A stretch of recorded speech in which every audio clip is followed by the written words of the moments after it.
Warning, the Stone Age Gamer includes a lot of bad language. Cover your mother ears.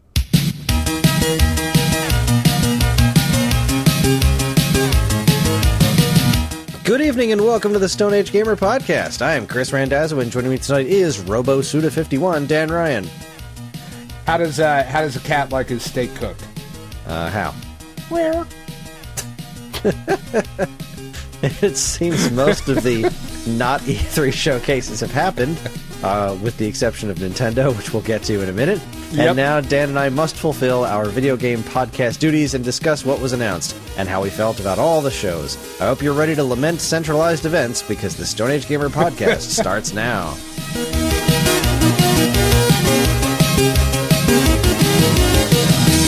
Hello, everyone. This is the episode 416. It is the week of June 24th, 2022. I like how you said this is the episode 416, as opposed to an episode 416. This is the only one I'm doing. I mean, you say that, but... Well, I mean, to be fair, one of my other shows is bound to get to 416 eventually, but this is the only one I do weekly, so... That's fair. That's fair. Let's see. We have a ton of stuff to cover, and we were going to get right to the point, but I did think it was important for us to acknowledge, how do we feel about Shredder's Return? Or Shredder's Revenge? I guess it's not spoilers. I think it's fucking horseshit that I have to beat the game to play as Casey Jones. That makes me really fucking angry. Other than that, I love it. It is a blast. We played it 4-player. I've played 2-player, 3-player. I haven't done anything online yet. Even solo, it's fun. It's really, really good. I did a quick 2-player round online with Mike with the first 3 levels the day it came out. And then on some recent day, time is lost on me. Recently, I think it was Friday night, maybe, I got online with a bunch of folks from the Stone Age Gamer Discord and Mike Sheridan and Dean, and we did 5-player and beat the whole game, and it was awesome. It went through almost without a hitch. Xbox Live can kiss my butt.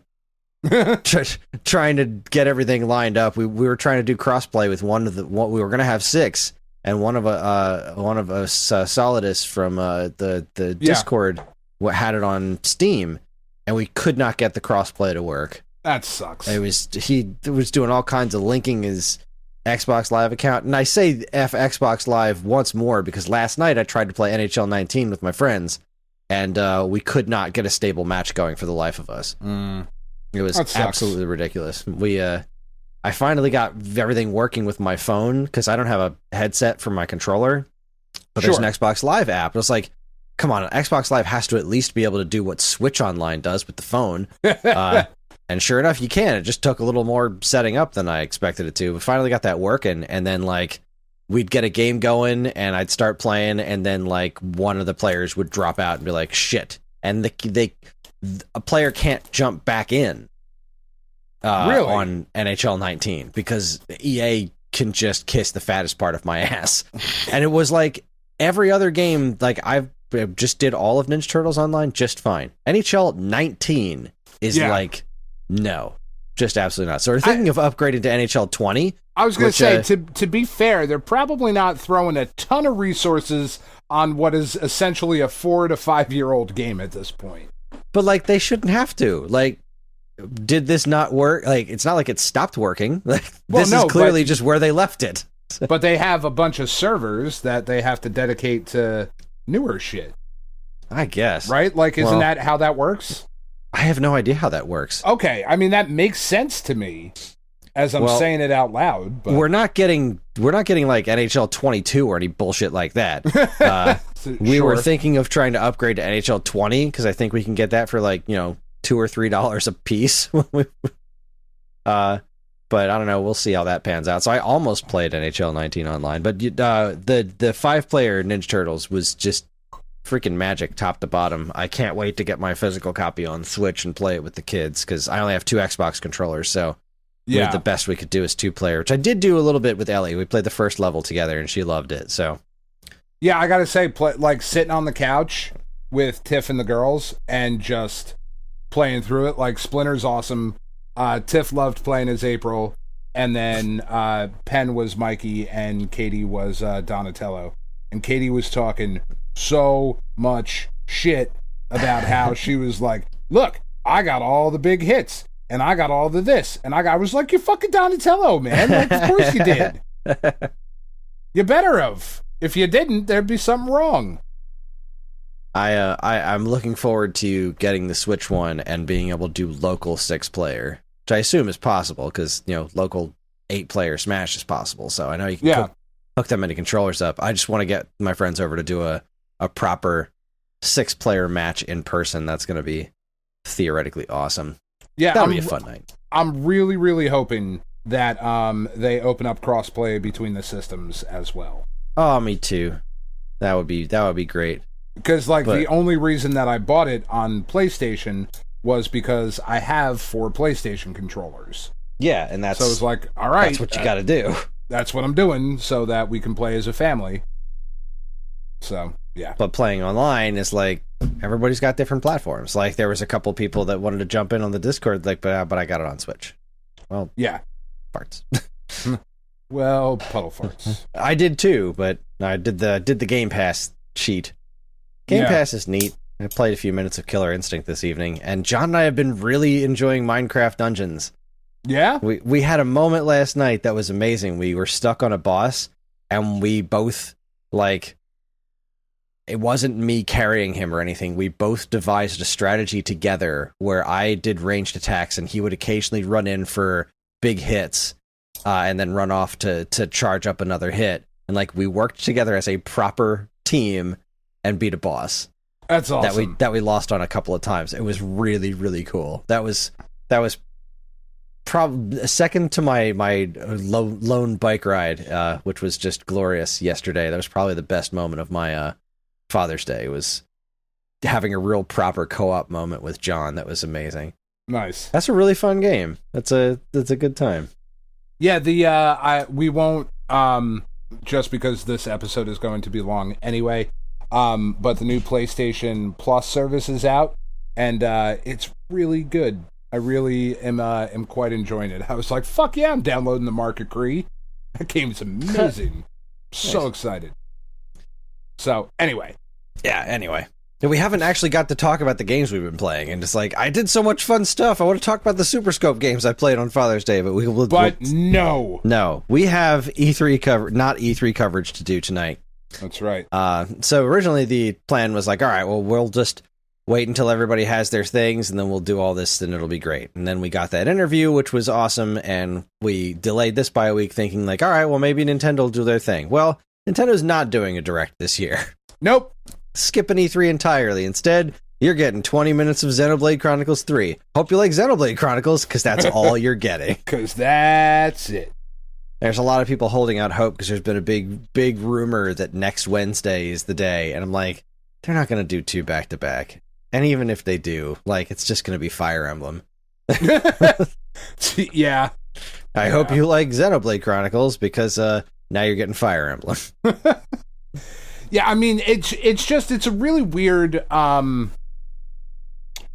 situation that we find ourselves in because you just don't need to do it the way that it used to be done. You can piecemeal this information out and that's fine. I don't know. I really missed it being centralized. Because we now got this, because it wasn't centralized, it took a lot more work to take in all of this information. Everyone's doing all these different presentations, and they're all just piecemeal. They're all month long. They're not conflicting with each other per se, but having it under a banner of this is E3 during this period of time is when everybody announces these big things was really, it was quite convenient and rather exciting. And this being the way that it was kind of took a little bit of wind out of the sails. Annapurna still has a showcase, but it's not till the end of July. And I'm sure Nintendo's going to do a Direct because they tend to do a certain number of them throughout the course of the year. But yeah, they do it almost quarterly. But instead of getting it when we around the same time when we got Sony and Microsoft, we're going to get it at a different time. And it's like, okay, cool, but also, yeah, I miss having it centralized, like having one banner to put everything under. And it kind of makes me wonder what else Nintendo has to announce, because, E3 didn't get canceled that long ago, and they clearly had something cooking for E3 this year. And maybe. I mean, they have kind of already uncharacteristically announced most of their big stuff. We've got Pokemon, we've got Xenoblade, we've got Bayonetta, we've got Splatoon, we've got Fire Emblem 3 Hopes, or whatever that one is. Like, yeah, they already have a pretty hefty slate for the rest of this year. We don't have Advance Wars. They don't. I would assume that whatever they would have announced would be some stuff for early next year, a couple of surprise small things, and then more details in the games we already know exist. And I don't mean to besmirch Xenoblade. I think it's amazing that has come this far. I feel the same way about Fire Emblem to an extent, although I think they've really overextended that franchise, but apparently they haven't, because it keeps selling. But Xenoblade Chronicles, man, when that game came out on Wii and they didn't want to release it at all, like, it took a fan campaign to get that game brought into the States at all, which is completely insane, because, like, look at that game. And now it's one of their biggest franchises, and I think that's really great for them. For fans of the series, for Monolith, like, that's awesome. So it's not for me, but I still think it's awesome. Not for me. All right, so let's get to work here. We'll start with May 31st. We had the Evercade Anniversary Show, and this is where they announced. Let's see. I didn't pull up the notes for all of our predictions, so let's just assume we were wrong about just about everything.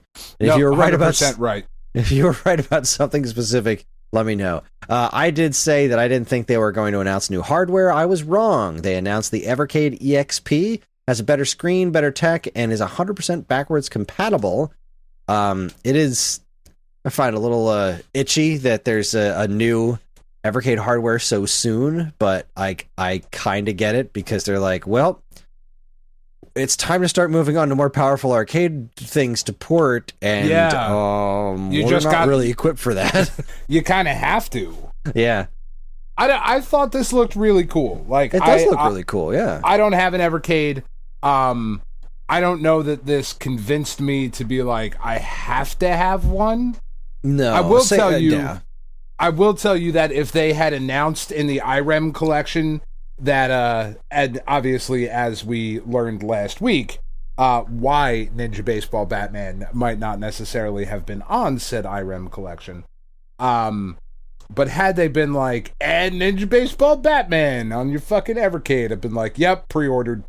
Done. I wouldn't have even ordered the Evercade. I just would have ordered the cartridge, just to be able to say I have an official copy of Ninja Baseball Batman in my possession, without a doubt. But yes, they also announced Toaplan and IREM collections. Yeah, they looked really cool. Like, I think this is a really cool little thing that I'm never gonna have. Yeah, same here. This is a really... I like the collections they come out with. I have other ways of playing these things, so it's like, I don't need another system to play these exact games on. I just don't, but... It's a nice-looking system, though. Like, I think they did a really good job. If I had a lot more money, I would totally be collecting these just for the poops and giggles of it. Like, yeah. Without a doubt. But I would still rather have a pocket, an analog pocket. That thing, I hear that thing is quite nice. Yeah. I like the difference between this and the Amico is hilarious to me. Yeah, but we're gonna get to that, because they didn't have a presentation, but there has been news. So that was May 31st. That was the first thing that kicked off Not-E3 season.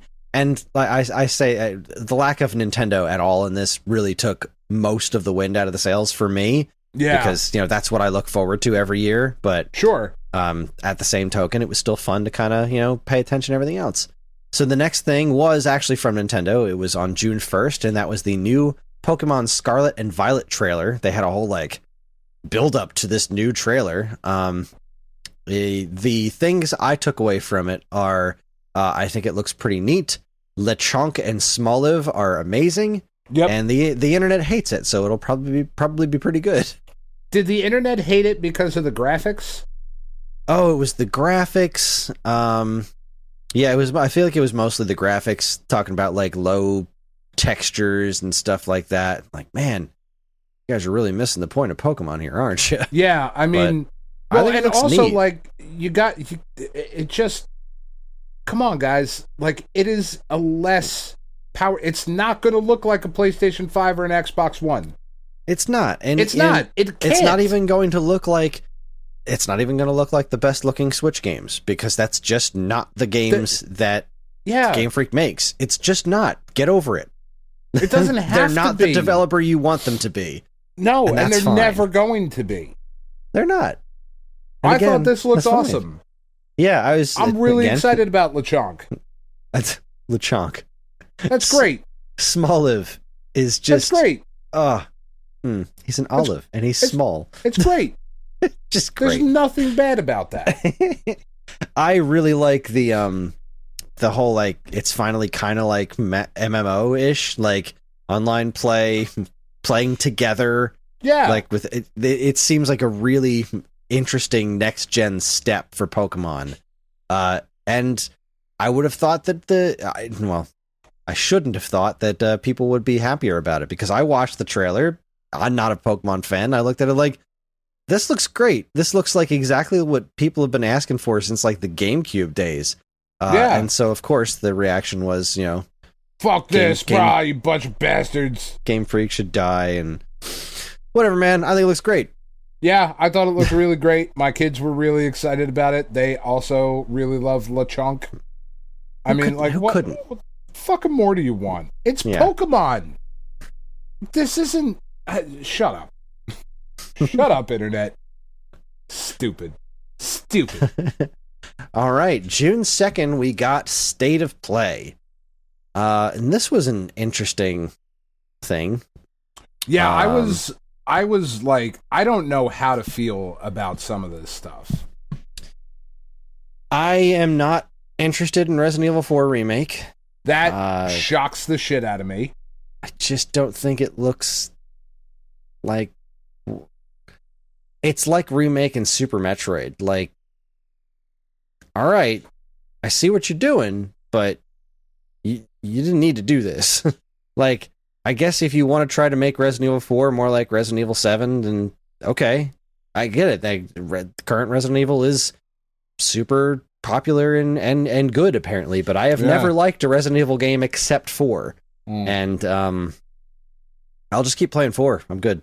The remake just doesn't look...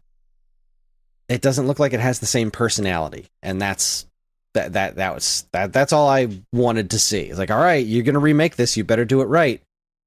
You're doing what most people are gonna consider to be right, but it's not doing me any favors. So, I'm out. I don't know. I thought it looked pretty cool. Yeah, it certainly looks pretty cool. It just, it doesn't look like what I want. So, but to be fair, I am not the Resident Evil 4 nutcase that you are. Yeah, you like other Resident Evil games. Yeah. I do not. I like the first 3 way better than 4. Yeah, but I think 4 is a masterpiece, and I wouldn't change it for the world. And fortunately, I don't have to, because the original version is still readily available, and probably always will be. And that is why this remake doesn't bother me in the least. Like, okay, go nuts. I can still play the original version on Switch. Hell, I think I could probably play it on PS5 too if I really wanted to. Like, probably you can have both versions of it. It's Capcom's good like that. Good job. Resident Evil Village is coming to PSVR 2. The Resident Evil 6 or whatever it was, 7. I don't know. Village was 7. VII. Village was 7. Okay, so 6 was also in VR, and it is fucking terrifying. That is a scary ass game in VR. So that's pretty exciting. I'm very excited. No. We're wrong. 6 was the I super actiony one. 7 was in VR. Village is 8, VIII. Yeah, okay, that's what I thought. All right, yeah, there we go. You're right. I mean, I was going with you. I mean, I'm your fucking ride or die. Like, what are we doing? Robbing a bank? All right, I'm in. Once you said 6, I was like, wait, no, 6 was the super actiony one that most people didn't like. No, that one sucked. But regardless, the first VR Resident Evil was super fucking scary. And I'm pretty excited about this, as I am for PSVR 2. Yeah, they also showed off Walking Dead, Saints and Sinners Retribution. Yeah, that'll be pretty cool. I'm a little over The Walking Dead, but... Yeah. And Horizon Call of the Mountain also for PSVR 2. That looked really, really cool. That did look neat. And then we got the angry internet mob again. Spider-Man Remastered coming to PC. People were really upset about that. Mad? Really? Oh my god. Why? Like, because it's not a PlayStation exclusive anymore, Dan.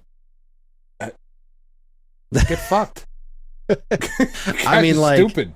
There was petitions and like immediate petitions to like cancel the PC port. What is wrong with you people? Imagine being so fucking stupid. Or imagine having that amount of time to like actually being able to care about that kind of shit. Oh no, more people will get to play this game I like.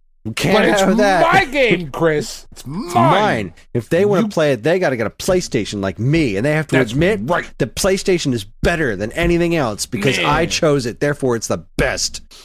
Nah. Oh, God, people are dumb. It was another one that I was like, I shouldn't have been surprised by, but as soon as I saw the backlash, like, oh, right, of course there are. It's console exclusive. Not coming to Xbox. It's just let people have fun. It should come to Xbox. It's freaking that Spider-Man. Game's fucking great. That game's fucking great, and everybody should play it. And if you don't have a PlayStation, that sucks. You should definitely buy it on your PC, because that game is fucking great. Just stop it. People are so dumb. This is why I don't read the comments, Chris. This is why I avoid it. Let's see. Stray looks really good. Oh, I'm so excited about that. That's the Stray Cat game, right? Yes. And yeah, that looks pretty cute. Coming day and date to PlayStation Plus, like, because I know PlayStation Plus is not Xbox Live, like, even a little bit, and I'm cool with that. But the fact that this is coming day and date, I am so excited. This game looks great. I read an interview with the developer. They said they described their gameplay as cat forming. And that made me really happy. That's why I did my cat pun earlier. How good was that joke, though? That was good. That's fucking funny. That's so funny. If my kids understood what rare steak meant, I would tell them that joke tomorrow, but they just don't. I told it to the girls, and they both, literally, I'm not making this up, I called them out of their rooms. They came to the top of the stairs. I said the joke, and they both, like, heel turned and walked away. They didn't even say anything. I'm laughing my tits off. John's been coming up with some really good ones, too. He said on our bike ride, he said, what do you call a carnivorous dinosaur that gets into a lot of car accidents? Oh, God, what? T-Rex. Oh, that's good. That's really good. I was so proud of him. That's so funny. And I don't know if he's getting them from somewhere, but he's been coming home with some pretty solid jokes lately. I'm very proud of the boy. That's outstanding. All right, next up we had, I'm forgetting what these are. Callisto Protocol? Yeah, What's the this Callisto one? Protocol. That was like the scary in space one, right? Oh, I don't know. This was weeks ago, Chris. Kind of a lot's happened. Yeah. Callisto Protocol. It's new, story-driven. Yeah, space. Yeah, it's like the scary space game, right? I'm in space. Oh, this was not Dead Space, yeah. Yeah, that's what I said to Tiff. I was like, new Dead Space? And it was like the Callisto Protocol. New Dead Space. Nope. Oh, that's not new Dead Space. Yeah, this looked really cool. Yeah. Not for you at all, but I'm pretty excited for it. I did think it looked pretty cool because I was also kind of interested in new Dead Space. I always had a soft spot for Dead Space. Yeah, I've never played a lot cool. of it, but the first game had a lot of draw for me. I thought it was very, very cool. Roller Drome. That looks super fun. I haven't played it yet. Because it's out already, right? I think. Let's Pretty see. sure This it was is. the reveal trailer. I'm trying to remember what this one was. Oh, right. This was like roller derby with guns. Yeah. Like Tony Hawk with guns, basically. Yeah. Yeah, this looks pretty neat. I like the art style. Yeah, this is pretty cool. Did this come out? I thought it did. Maybe not. It's Roll 7. Oh, August. It comes out in August. August, okay. Yeah. Roll That's 7 why I haven't made played it yet. Ollie Ollie, Ollie Ollie, Ollie Ollie 2, Ollie Ollie World. Like, I'm sure it'll be fun to play. Nice. Yeah, I thought it looked I didn't realize really that was cool. the same company. That's a pretty solid pedigree for this kind of thing. Yeah. Yeah, this looks like a really good idea. It's, Art style looks really cool. I have a soft spot for roller derby. I don't know why, but like when I was a kid, I don't know if it was on by you, down by the shore, but up by Philadelphia on Saturdays, it was wrestling, kung fu, sometimes like kaiju and shit, and then sometimes, if you were lucky, some sexy roller derby. And I watched the hell out of the roller derby stuff. Loved it. Yeah, no, I have no connection to roller derby at all. You know, you ever see that episode of Parks and Rec where Leslie has the skates on and she tells Ben that they can keep the skates on and like he doesn't get it, but then he gets it? Yeah. Like me and Ben. Right there with you, Ben. Yeah. Just that and calzones all night long. Oh my God. Love calzone. Love a good calzone. Next up was Eternites, which looks like a JRPG. So yeah, cool. It really does. I hate that name.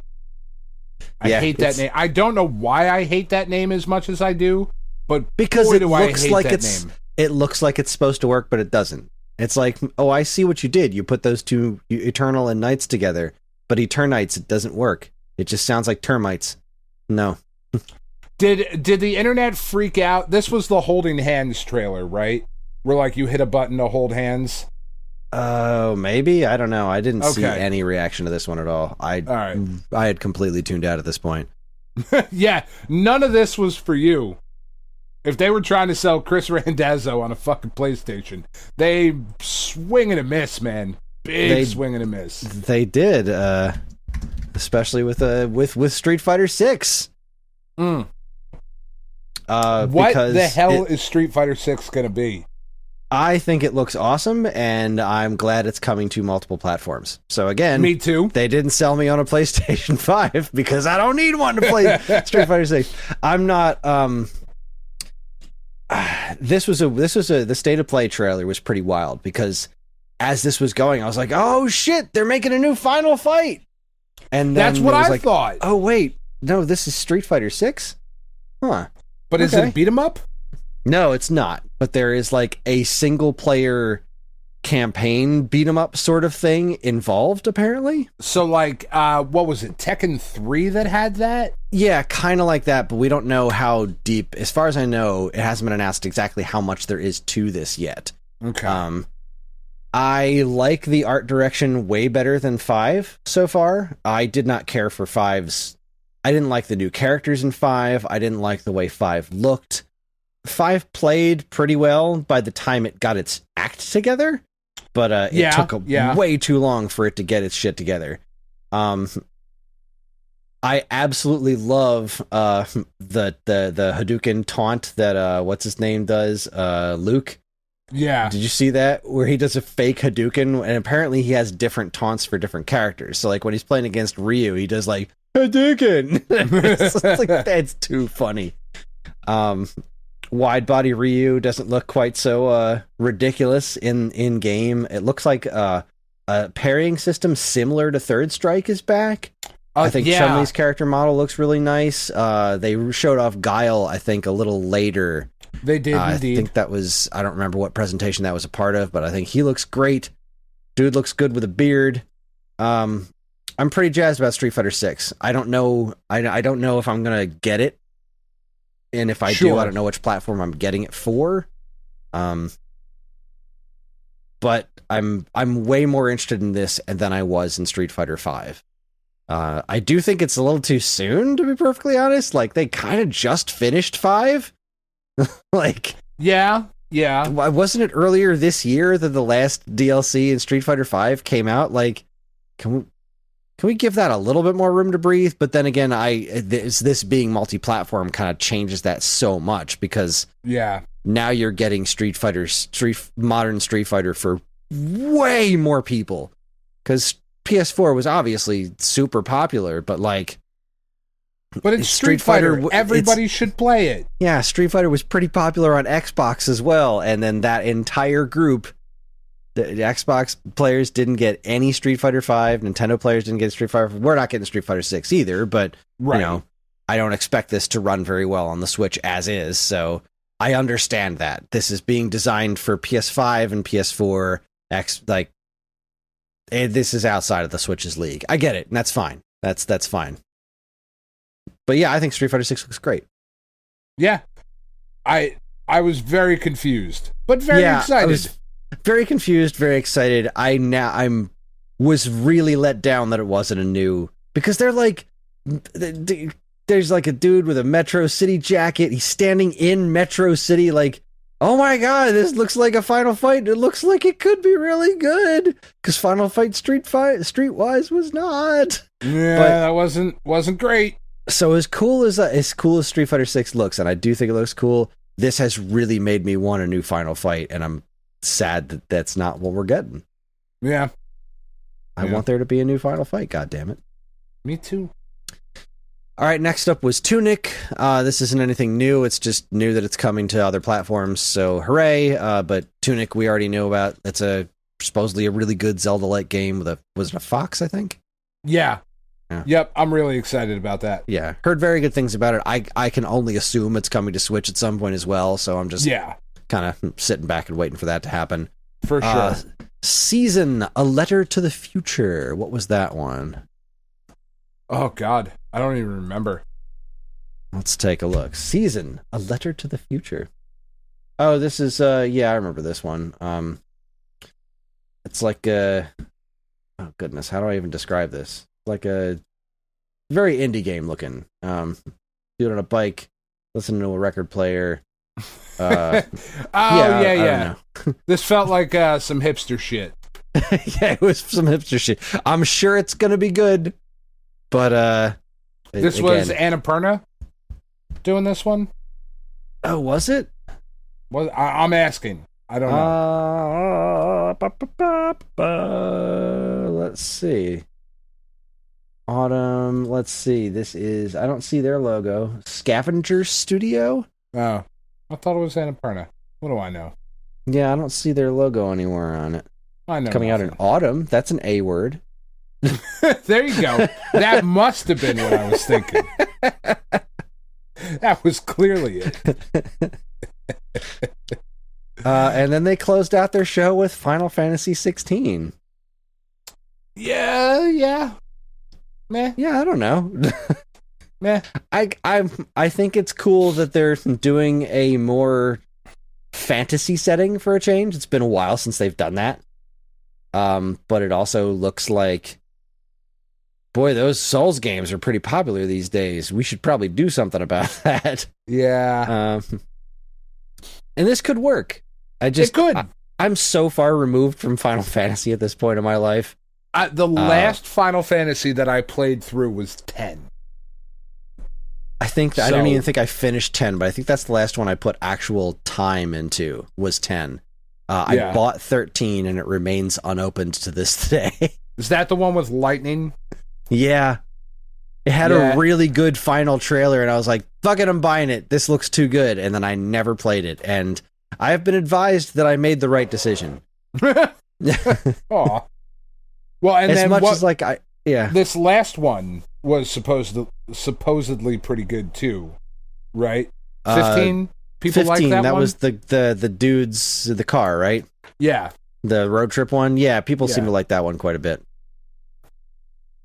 So that was State of Play. What did you think? I can say that just as me, nothing really knocked my socks off. I was hugely disappointed that I didn't get a new Final Fight. Like, it looked like everything else was really not for me. I was pretty bummed out, actually. Like, I was really excited with a lot of the stuff that they showed, but I was more disappointed in the stuff that wasn't there. Like, no new information on Wolverine, no information on the next Spider-Man game. And I know we're far away from those things, but like, I would imagine but Wolverine, they also announced those things. Yeah, like I would imagine Wolverine is like this holiday. That's still my thought. Didn't they said that was next year, didn't they? No, Spider-Man is next year. I thought Wolverine was too. I didn't think so. I thought Wolverine was left ambiguous. The thing that really cheesed me off was the 2021 showcase. Yeah. And wow, yeah, no date at all on that. Yeah, my assumption was this holiday. Oh, like, yeah. Wolverine my will assumption be this holiday. This is even later than that. My assumption was this is at least 2023. No, I don't know. But that's the thing, like, just give me something to go on. You told me Spider-Man was 2023. All right, I'm cool with that. Like, I got Spider-Man, I got Miles Morales. I can wait for the next one. You know what I mean? What really pissed me off was no information on God of War. That sucked. Yeah, that did suck. Sorry, no new trailer. Nothing.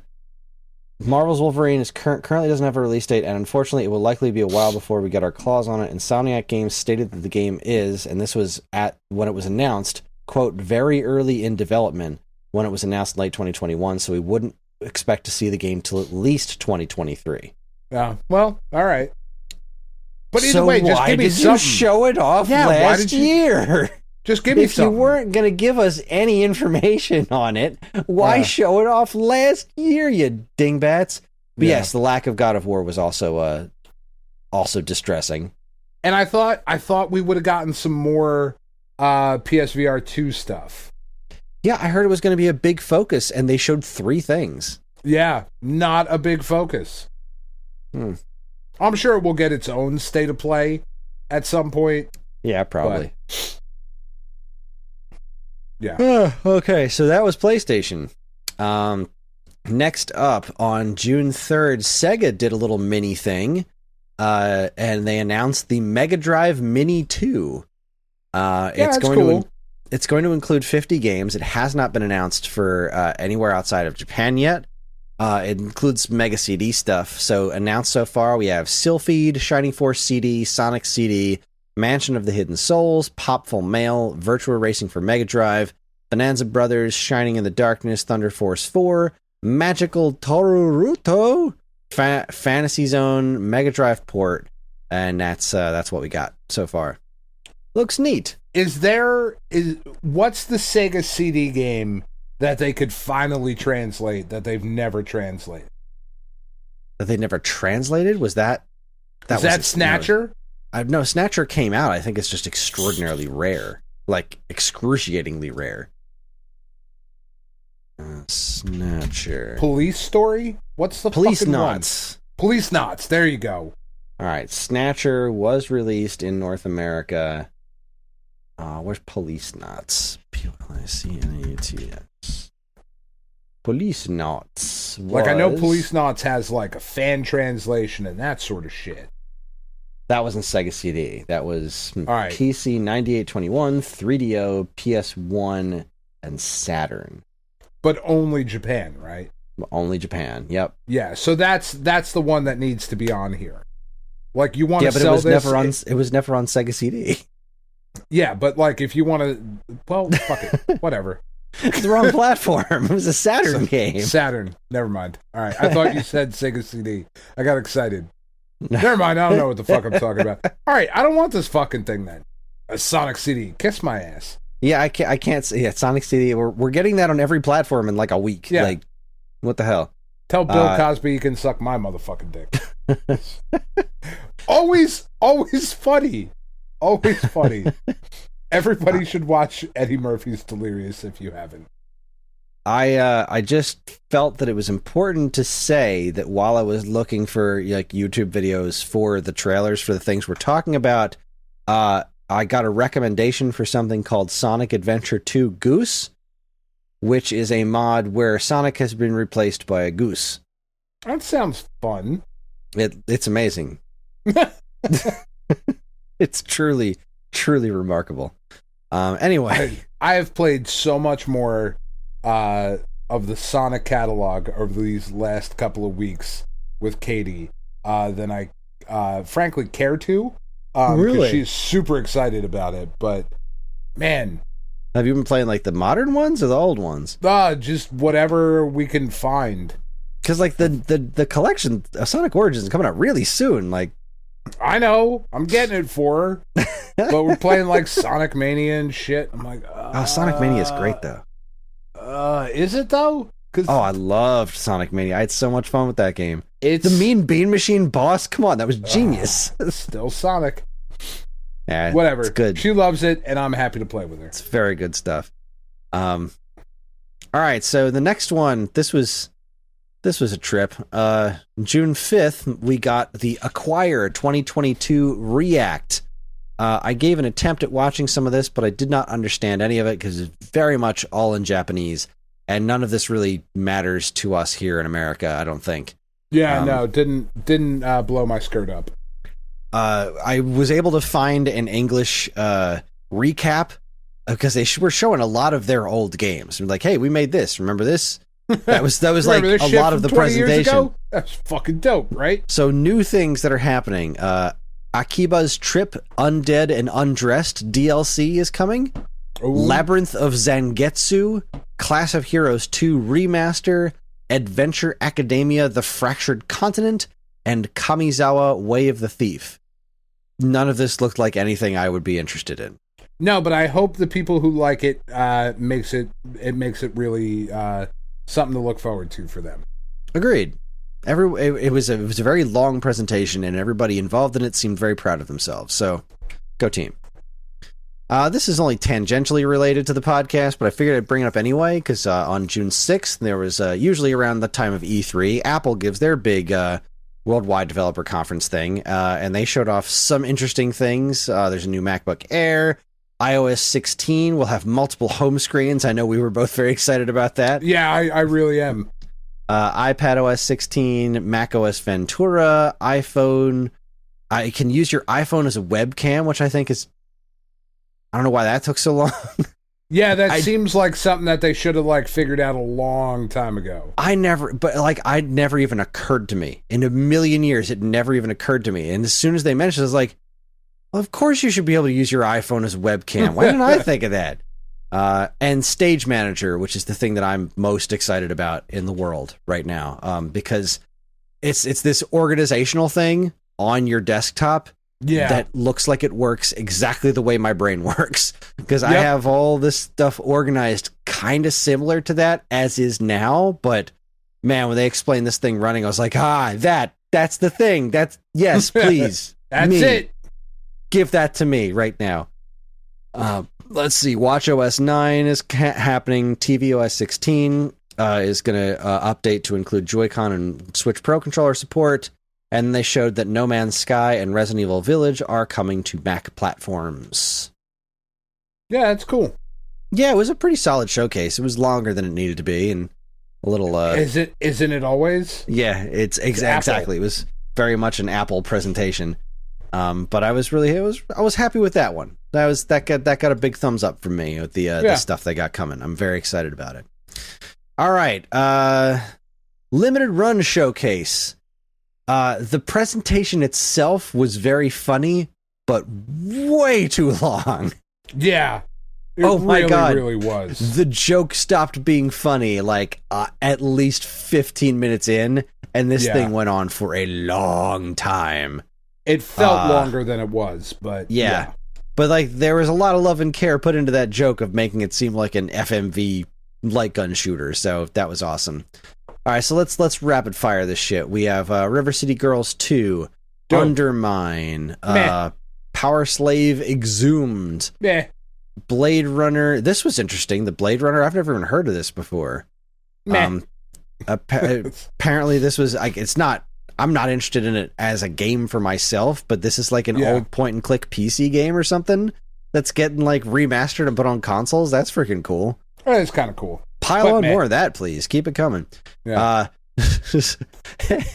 Spider Source. Yep. Love that. Yes, please. Yes, way forward.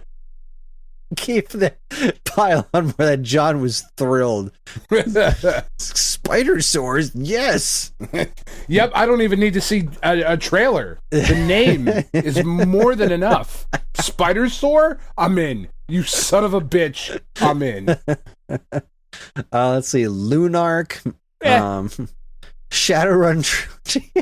I started showing this. I was like, is this fucking Shadowrun?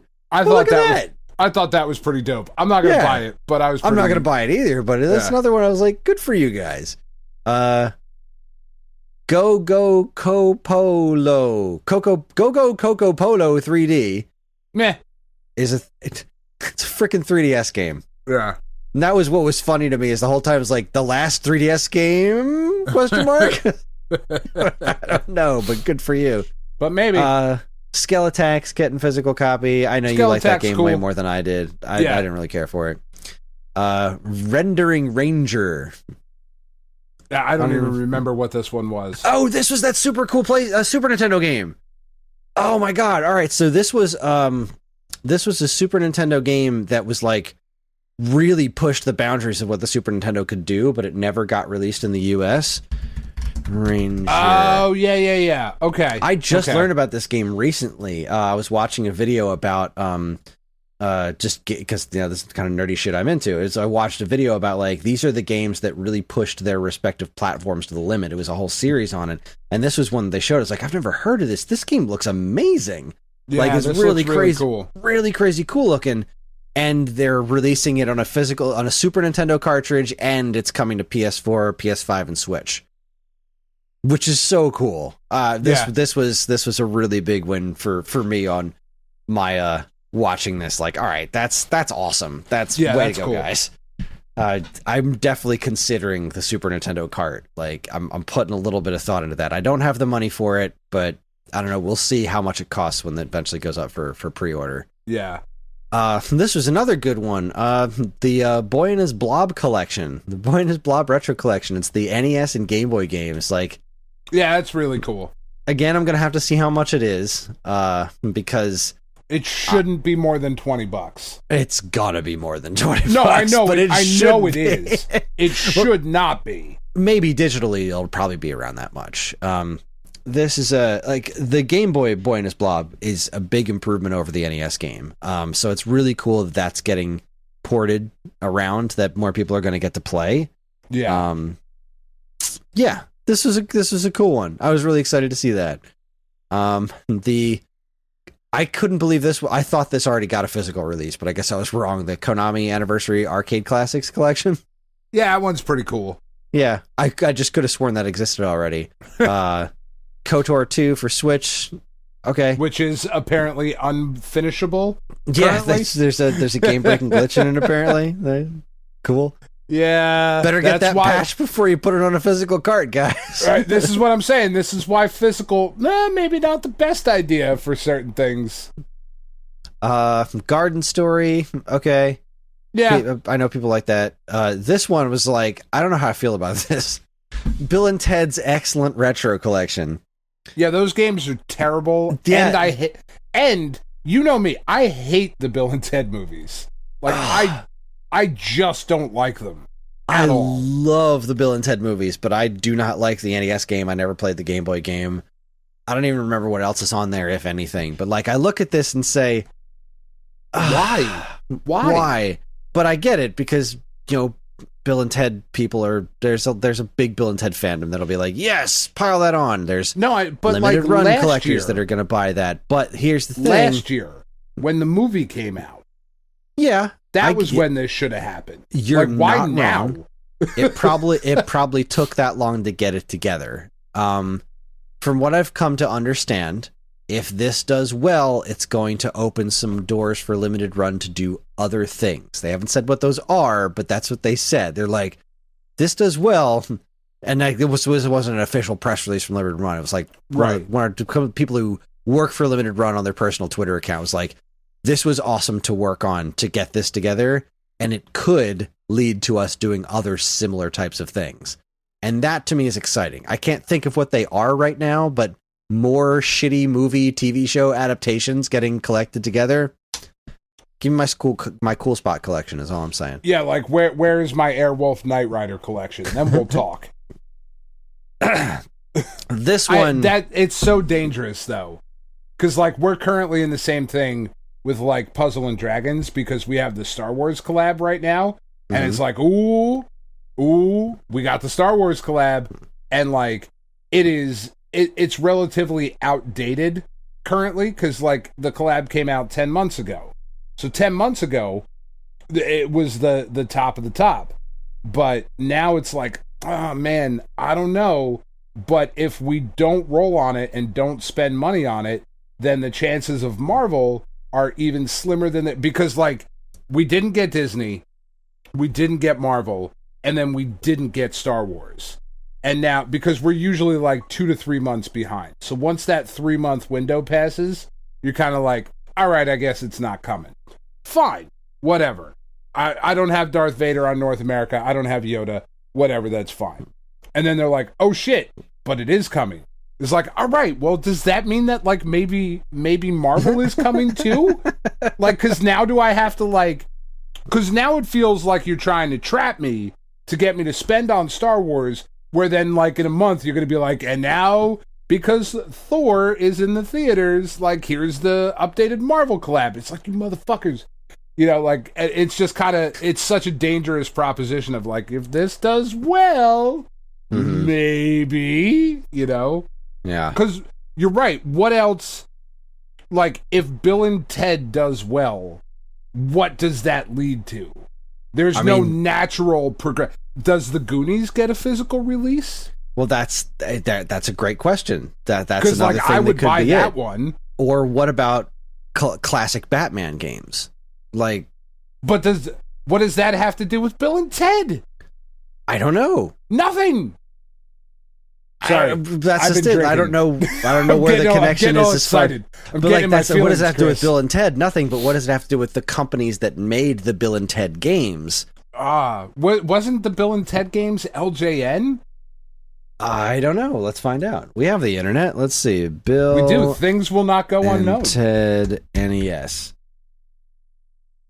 Bill and Ted's excellent quote-unquote video game adventure. All right, so it was developed by Rocket Science Productions and published by LJN. Okay. But that doesn't necessarily mean that, like, who knows where that property ended up. Because, and like, what other properties LJN has. Because LJN also... Friday the 13th? Friday the 13th, Jaws. The version Karate Kid game. I know people hate that, but I love that game. Yeah, give me the fucking shitty LJN movies. Maximum then Carnage. I'm excited.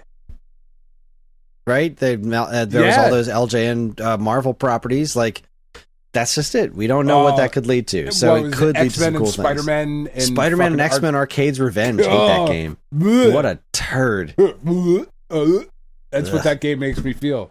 Speaking of feeling that, this next announcement just makes me sad. I don't understand why there is this much draw to get this shit together. But they're doing a remaster of Plumbers Don't Wear Ties. Sure. Because look, I love me a bad game, but I don't want that bad game remastered for like modern play. Like, nope. This is yuck.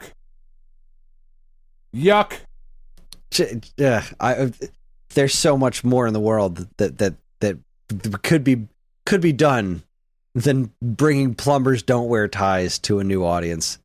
Big yuck. Just yuck. And then, I mean, obviously it's not a problem anymore, but boy, when this dropped, they were like, and Shredder's Revenge is still coming. So this is on June 6th. Fucking they showed assholes. us a new trailer, and there is no release date. Assholes. Whole asses, Kris. Every last one of them. I was so pissed at this. Like, how dare you? not give us a release date at this point, you bastards. This one made me super happy, and I think I might just wait for the physical version. Blossom Tales 2: The Minotaur King is coming out in August, apparently, and there is a physical version coming for Switch. That is exciting. I loved Blossom Tales. I wish I had jumped on a physical version when that originally came out, but I was a little less into making sure I get all my games physically at that point because, I was having this conversation, I can't remember with who, but there was the Switch outage that happened a few weeks ago. Like, nobody could play their games. Yeah. Oh, so when the Switch is eventually phased out, all of my digital stuff is worthless because it won't be able to check in with Nintendo. Yeah, it never occurred to me that would be a problem because I can still play all of my Wii digital downloads, all my 3DS digital downloads, all my Wii U digital downloads. I can still play all of those fine. But the Switch is different because a lot of the games require a check-in to see if I'm allowed to play it. And that is gross.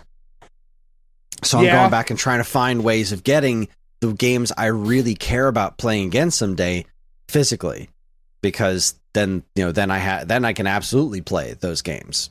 That's fine. It's just so I got Horizon Chase Turbo finally. I got that physical. I got Sayonara Wild Hearts a few months ago physically, but there's still like 4 or 5 other digital games I have on Switch that like I really want to get these physically, and now I can't because they're on there were limited run things, and now like I want the Messenger, but I can't get it. It's like $200. I'm like, sorry, that sucks. I'm just gonna hope that it gets re-released on the next platform. I hope it's compatible with the next platform up, because eventually Nintendo's gonna shut that shit down and I won't be able to play those games ever again. And most of them I don't really care all that much. They'll show up on other platforms, or I played them once and that's enough. Like, I don't need everything to be infinitely replayable. I'm never going to have that kind of time. But there's a handful of games I'm going to want to play again someday. And those are the ones that I want to make sure I get on a cartridge so that I never have to worry about that in the future. Well, I think more the point is that it does not matter. It doesn't matter whether or not you want to play them again. It's the fact that you paid for it. You should be able to. Yeah. I concur. It's always part of the. I guess it was always part of the equation with buying digital, and that's kind of gross. But at the same time, is what it is. It never occurred to me. Just. I can play all of my old shit, no problem. It's just this new shit that's a problem. Yeah. Anyways, Enclave is getting re-released. Good for Enclave. Prize Fighter is another one. Bats. This one I felt like it should have been more exciting to me, but it just didn't really do it for me. I don't know what that one is. So what's the acronym for Brutal Assault? Oh, Bloodsucker Anti-Terror Squad. Yeah. It's like, it seems like it should be doing it for me, but it's just not. And Night Trap coming to PS5, because let's just keep reprinting Night Trap. People keep buying it. I know, it's so weird. This one was weird. I didn't realize how much that game had aged. I haven't played it a long time. I was like, wow, this looks awful. I guess that, wow. Nope. No good. And, Escalur? Yeah, exactly. Okay. That's what I was saying. Glover's getting released for N64. Fucking stop with Glover. The game is stupid. I didn't really like that one. The game sucks. People really seem to like it. I don't know why. It sucks. That game sucks. Fuck that game. I don't know. I hate Glover, and I don't have I have a very strong reaction to Glover that I should not have. But I think God, makes me angry. My real gripe with Glover is that he's not Hamburger Helper, and that would have made for a much better game. So much better. So much better. Then there's this Frogun game. Frogun? It's not Ribbit, or Ribbit Golf or whatever, or Frog, whatever the fuck that game was called. Ribbit King. Ribbit King. So I don't care. I think this one looks kind of neat. This is the first time I've seen someone take the PlayStation 1 aesthetic and a like modern retro style, the same way that people do like modern chip pixel art. Yeah, this is the first time I've seen it come off as attractive. I look at this and I'm like, okay, you're invoking PlayStation 1 era graphics, but you're not making it hideous. You figured it out. You solved the puzzle. Good job. Well done. This looks kind of neat. I don't know that I'm going to play it, but it looks kind of neat. Coming out Definitely on not. Switch, PS4, and PS5. I mean, it might come up for review. I don't know, but I'm not opposed to it. What else was there? This thing just kept going, huh? Tetris Effect didn't stop. Tetris Effect going physical. There it is. Doom Eternal physical coming to Switch. Oh, I actually forgot about it until just now. That's exciting. It is exciting, and like I bought it on Xbox. Like, do I buy it again? It's gonna be $60 goddamn dollars. I'm sure of it. 100% you're going to. Just because then I'll be able to put it on my shelf next to my other Doom. You're gonna be real mad if you don't. I am gonna be real mad if I don't. You probably shouldn't. Oh, I definitely shouldn't. But you're going to. At the same time, this is reminding me of Doom on Super Nintendo. It's like, you crazy bastards. You did it. You did it. You took this game and you put it on this platform and you made it work.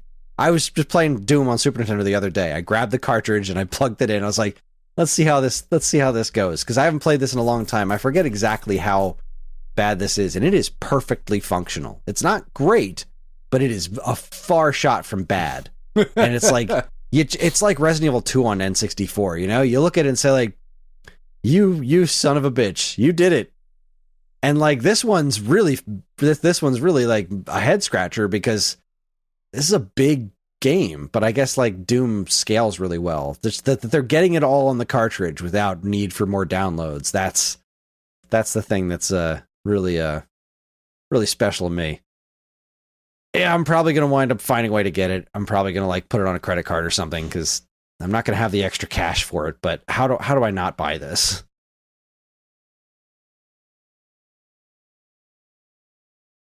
Did I lose you? Uh-oh.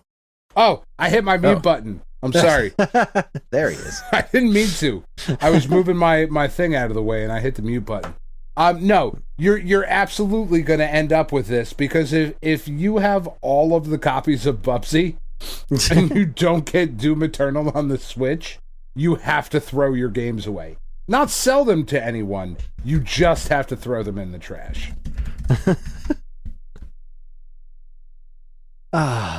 Yeah, I'm never going to throw them away. For sure.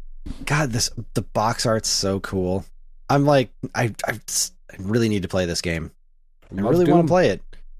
I love Doom, and I should probably track down the original Doom on cartridge. Like, I didn't pick that one up physical either. Mostly because that game's everywhere, but the Switch version has been my favorite one to play. It just works so well. I think that one's still readily available, though. Probably. I know it's not on... I think it was just like at Best Buy or something. Let's see. Doom. So overall, what did you think of Limited Run? I thought it was way too long. Agreed. They announced too much. It's too much.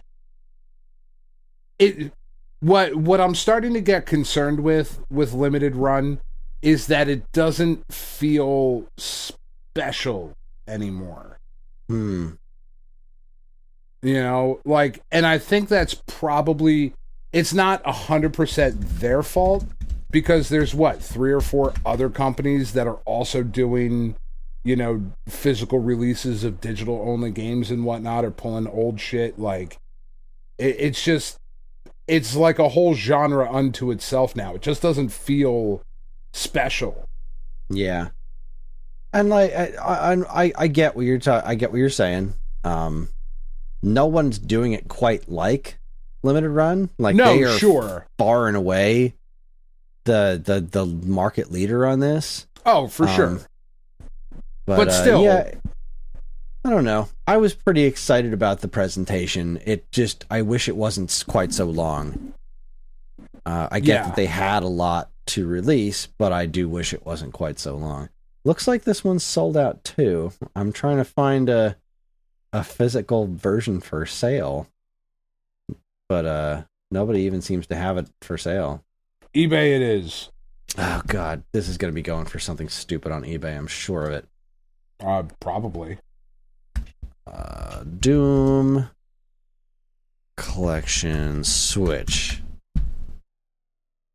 Well, yeah, that one's the crazy special edition's all over the place for $300, but I don't want the crazy special edition. I just want. I'm seeing $27 or best offer with $5 shipping for the Doom Slayers collection.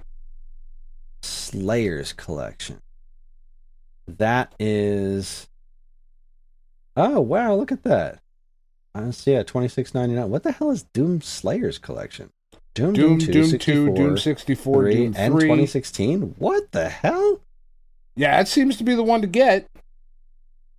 Contains download code to access content. Oh, yeah. This is a download code in a box. Yeah, that's not what I'm Never after. mind. That's not Doom Classic cover art only. Okay, $60. Oh, that's just too damn much to pay for Doom. It's just too much to pay for the PC version of Doom. That's all I want, but that doesn't bother me. That's going to show up on other platforms in perpetuity for the rest of my life. So, yeah, I'm seeing the last sold one, Doom the Classics collection for Nintendo Switch limited run games plus card went for $57 with $6 shipping. And like, if I'm looking at the actual what's the actual listing for it, I think it was like $40 or $50 to begin with. Yeah. Doom Classics Collection limited run was originally $40. Okay. Even that seemed like too much at the time. Like $40 because like I'm only paying for Doom and Doom 2. I don't like Doom 3. Right. So $40 for those two games that are everywhere? Nah. All right, let's move on. Let's keep going. We've been talking about Doom too long. Oh, this was great. This was brilliant. Did you watch this one? June 7th, Sonic Central. Katie told me that she is really, really excited about all of it. And that's good enough for me. They showed nothing. The trailers they showed were hysterical. So they showed a Sonic Origins trailer with nothing new. It's like, okay, we know what this is. Why are you showing us this again? It's coming out next week. There's trailers everywhere for it. What the hell? Sonic costumes are coming to Fall Guys. That's cute. Chemical plant world for Sonic Speed Simulator. That's, I don't know. New characters for Sonic mobile games. This is the stuff that's really great. Sonic Frontiers still looks like trash. There was a teaser for Sonic Prime, which was nothing. It was like a black screen. Knuckles was there for a second, and then the logo. Like, what the hell was that? I don't know. Katie was real excited about it. I would have been excited for a trailer or something, but it was nothing. I was like, okay, I can't wait to see it, because like John's gonna be stoked to watch this show, so I wanted to see just something. I mean, anything. And it was as nothing as could be. It was barely more information than the Metroid Prime 4 reveal. Right? It's like, the show's gonna have Knuckles in it. Like, well, yeah, I know. It's a freaking give me something. There was a bigger reveal the other day when I saw that Big the Cat's gonna be in the show. What are you doing here? Yeah. It was like a trailer for a trailer for a trailer. It was ridiculous. And then there was like, they devoted a whole chunk to Sonic 2 is going to be on Blu-ray and digital. Yeah, I know. This isn't news. Why are you hosting an event for this? New Sonic themed merchandise, new Sonic themed gaming accessories, new Sonic themed consumables. There's a new energy drink coming out. And the Sonic Symphony Live, that's cool, but I think that was already announced elsewhere as well. So this whole presentation was pointless. Yeah. Because it was all information that was already somewhere else. What the hell? But good for them. Way to go.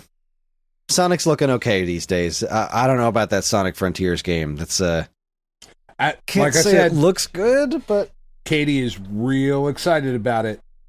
And that is all that truly matters. Like, we have to remember, Sonic games are for children. Yes, I know, but I like Sonic games. No, sure. But I want to kids. like other Sonic games. But they're for kids, and kids are excited by nothing. Yes, but it doesn't mean that they shouldn't also be quality. Kid stuff doesn't have to be bad. No, sure. And it 3D, might be good. It might be good. It might be. It might be terrible. It's probably going to be a Sonic game, so somewhere in the middle. It's probably going to be a 3D Sonic game that's going to make me want to cry. But yeah, because really think about it. What would it take for a 3D Sonic game to get a 10? Like, I just don't think that exists. Oh, I don't think it exists either. I just think, I don't know, maybe 3D Marios get that good. It just takes... But that's such a fundamentally different thing. Yeah, it is, but it doesn't necessarily have to be. Like, all it takes is polish and time. And you know how many 3D Mario games there are compared to how many 3D Sonic games there are? Sure. They crap out Sonic games every year. Like, yeah. They just don't get the same kind of development. They don't get the same care and attention to detail. And you look at something like I know you're not crazy about Sonic Mania, but that is the classic Sonic the Hedgehog gameplay refined and modernized. That's what they did. They took that and they refined the shit out of it. And they made something that I think is genuinely good. I like playing that game. I had a blast playing through it. It was awesome. But the 3D Sonic games, what holds them back more than anything else is they're constantly technically outclassed by what they're trying to do. Like, Sonic Colors is a great game on paper, but the actual execution, the playing the game, isn't fun. And that's where the problem is. You look at it and say, this should be fun. But they got as far as, this is cool, and that's when they stopped. Yeah. And that's the problem. It can be good. It absolutely can. It just doesn't get the attention it needs to. Yeah, all right. But I digress. June 7th, the Amico quiet period ends. I wish it was a video presentation. Fuck these guys. They had a huge reduction in staff. Yes, seriously, fuck these guys. Huge reduction in staff. They're trying to license out Intellivision properties, which, good luck with that. The Intellivision name does not hold the weight you think it does. Nobody cares. Nobody cares about Intellivision. I don't know that that's true, but I know that that's true. No, it's definitely true. Like, because there's a reason Tommy was able to buy it. The Intellivision collections, at best, sold moderately well. Like Intellivision Lives and the Intellivision At Games Classic thing, they never sold a fraction of what the Atari ones did because the Intellivision name does not hold what they are trying to pretend it does. It was the same thing with ColecoVision. It's just not there. They're doing a test production run, which could mean any number of things, but definitely 100% proves, beyond any shadow of a doubt, this system was not ready to go 2 years ago when they said it was. Nope. They can't afford to give out their refunds because they spent all your money already. Of course they did. And then they're going to file for bankruptcy, and you're not getting your money back. You're not. It's never going to happen. You're just not. They hope to start shipping production units in 2022. God bless you, huh? Well, and then the fucking asshole that they gave the unboxing video to. Oh, John Alvarado turned out to be a real clown, huh? John Alvarado. Yeah, that's gross. Like, I don't know this guy personally, but like, if that's the energy and shit that you're going to put out into the world, like, you're just not a good person. Nope. And that's okay, but like, that's who Tommy and the rest of the team or whoever, and like I don't even know how much Tommy is even involved at this point. It doesn't really matter. He made himself the face of it. Like, fuck you guys. Just absolutely fuck you guys for trying to rip people off on purpose, which is what we've been saying this whole time. I mean, it seemed like, looking at it now, my whole assumption is that Tommy was like, I'm a big deal. Like, have you met me? I'm a big deal. And I'm buying I drive a Lamborghini television. and like Spider-Man a lot. All I've got to do is put in television on the box and pay some people to make some games, and this is going to sell. It's all in the marketing, and once we market it to the right people, it's going to sell like hotcakes. We're all going to make money. And then at a certain point, it became really obvious that that's not the case. No one cares that you're Steven Tyler's cousin. Nobody likes in television. And your games look like garbage. You're not selling to the fundamental Christians the way that you thought you were going to, because their kids don't want it. No. And that's the end of the day. The kids don't want it. You're asking for more and more money for something that is outclassed in every way by every other platform on the market. Yeah. Sorry, that's the niche you thought was there with all your market research that you tried to convince us we don't know what we're talking about live in person. Yeah. Sorry, dude. We did know what we were talking about. You're an idiot. I mean, I just we didn't get the bump from Tommy that I thought we were going to. So fuck that guy. That's what it comes down to. He didn't retweet that he was on our show, so he can suck a dick. Sorry, I'm drinking. My bad. It's okay. It's all fun. You're not wrong. All right, the next day, June 8th, the only thing we had was Black Voices in Gaming. I did not get a chance to watch it. There weren't many actual announcements. Onsen Master, Grid Force, Mask of the Goddess, El Paso Elsewhere, BPM Boy, which is actually kind of interesting. That's an Atari VCS game. It looks kind of cool. Yeah. And Samurai Zero. Really, this is a lot of interviews with Black Voices in Gaming. Exactly what's on the tin. Which is like so much more of that is needed, but man, are we not qualified to talk about that? No, not at all. Like, I don't need to. I mean, I don't need to bring my and I'm claiming it from now on. I don't need to bring my Hispanic ass in here and start talking about like black people shit. Like, I got my own shit to deal with. I'm certainly not going to white boy explain everything. Yeah, no, I'm not even going to attempt that. That's just not something that's going to happen. Nope. Got way too much respect for people with much harder lives than me. So that's right. Moving on. Now we get my God, there's still so much more of this. Oh, yeah, we're nowhere. I'm very excited. Yeah. About a lot of things, but man, we should take a break soon. Just as an aside. Yeah, I mean, it's 10:10. Yeah, that's a good point. All right, let's do Summer Game Fest, and then we'll take a break and come back with Devolver. Because there was some weird shit coming out of Summer Games Fest. Yeah. This is a good place to stop. This is so Summer Game Fest. This is what do they call it? Key 3, like Jeff Keighley's and E3. that's so good. That's so good. Like, Jeff Keighley's kind of a tool, but he's like a lovable tool. I don't know. I don't like him all that much, but whatever. No, but like, he's harmless. I guess. He seems to be anyway. I don't like any of this stuff. I don't like his awards shows. I don't like any of this. But let's see what we got here. Aliens, Dark Descent. Man, I would like for there to be a good Alien game. It's not going to happen. I feel like there was one recently that a lot of people liked. I don't know what it was, but the Fire Team. Blah, blah, blah. Yeah, I don't know. I think is what it was called. It's still not what I want, and I don't know exactly what I want. Like, Isolation was kind of close, but like, I don't know. Modern Warfare 2. I hate to break it to you guys. There's already a game called Call of Duty Modern Warfare 2. I hate you so much. And is this a remake? Is it not a remake? Is this just a new... Like, I don't fucking care anymore. Yeah, whatever. It's just not the time. Not at the time. And it's going to sell like hotcakes, and it's going to be great, and they're going to make all the money, and whatever. Cuphead, The Delicious Last Course. Yay! Yay, that looks awesome. I'm very excited to check it out at the end of the month. That'll be fun.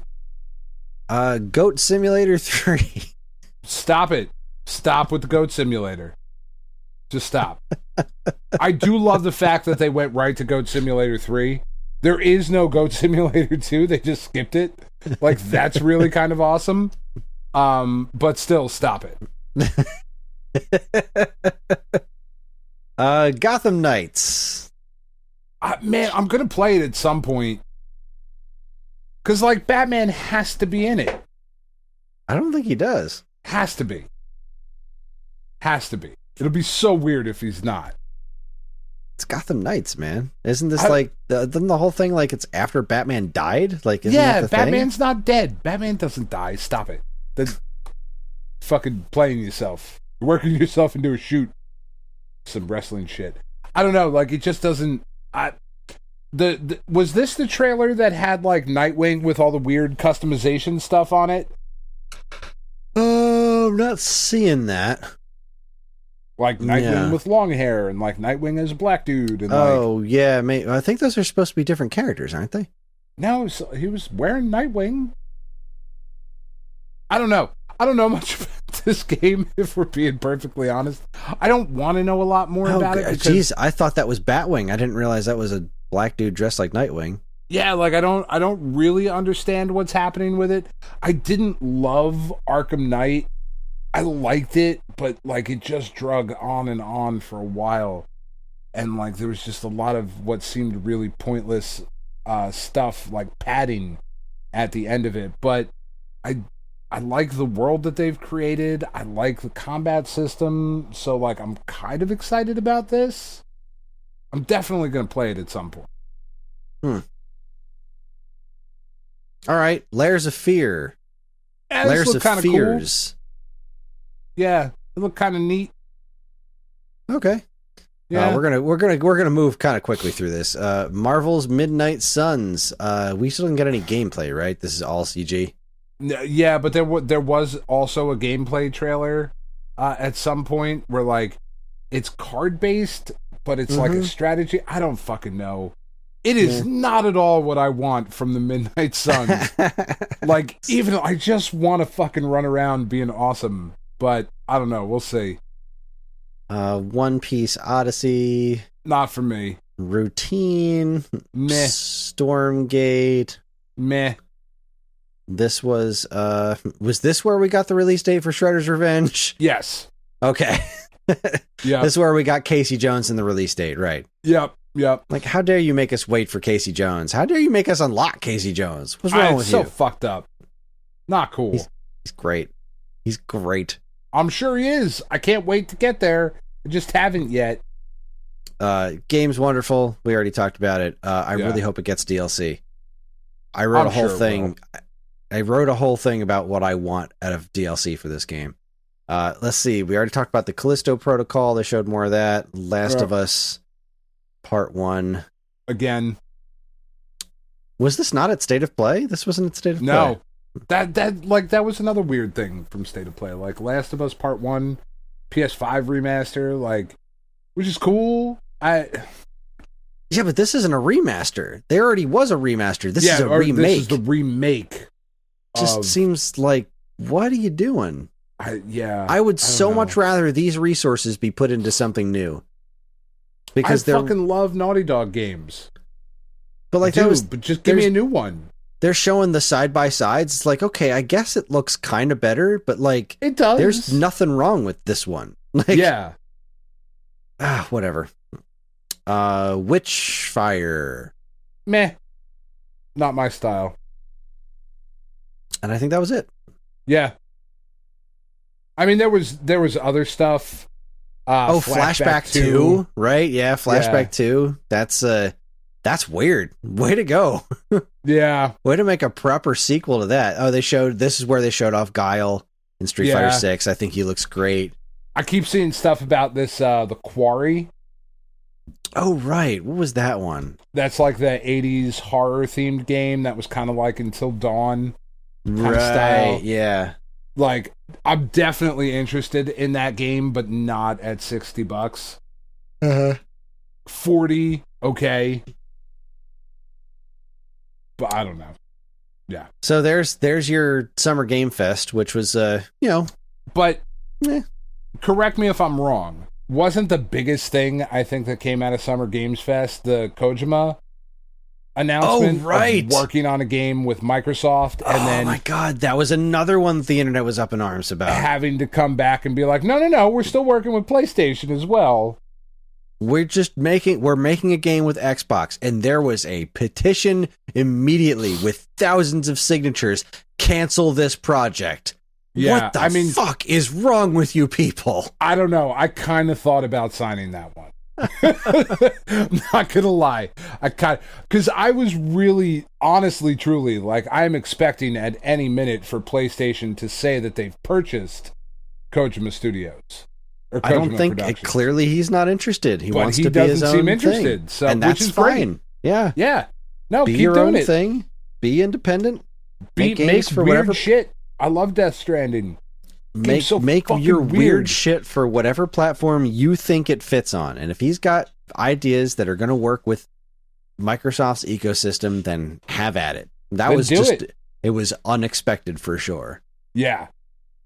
That one I did see the internet losing their collective shit about. Oof, I was like, all right, guys, I mean, I kind of figured you were going to internet about this one, but did you have to internet so hard? Let the man do what he wants to do, huh? Yeah, he's an adult. He's not bound by your bullshit. He wants to see what X-Men, what Xbox fans think of his bullshit. So that's right. Let's let him do it. Who knows? Who knows? All right, we're going to take ourselves a quick break, and when we come back, we're going to pick up where we left off on the second half of June 9th with Devolver Digital, Netflix Geek Week, Wholesome Direct, Xbox, and Bethesda. We got a lot more to show. We got a lot more coming up. So yeah, you're listening to the Strange Gamer podcast from Geekade.com. Stick around.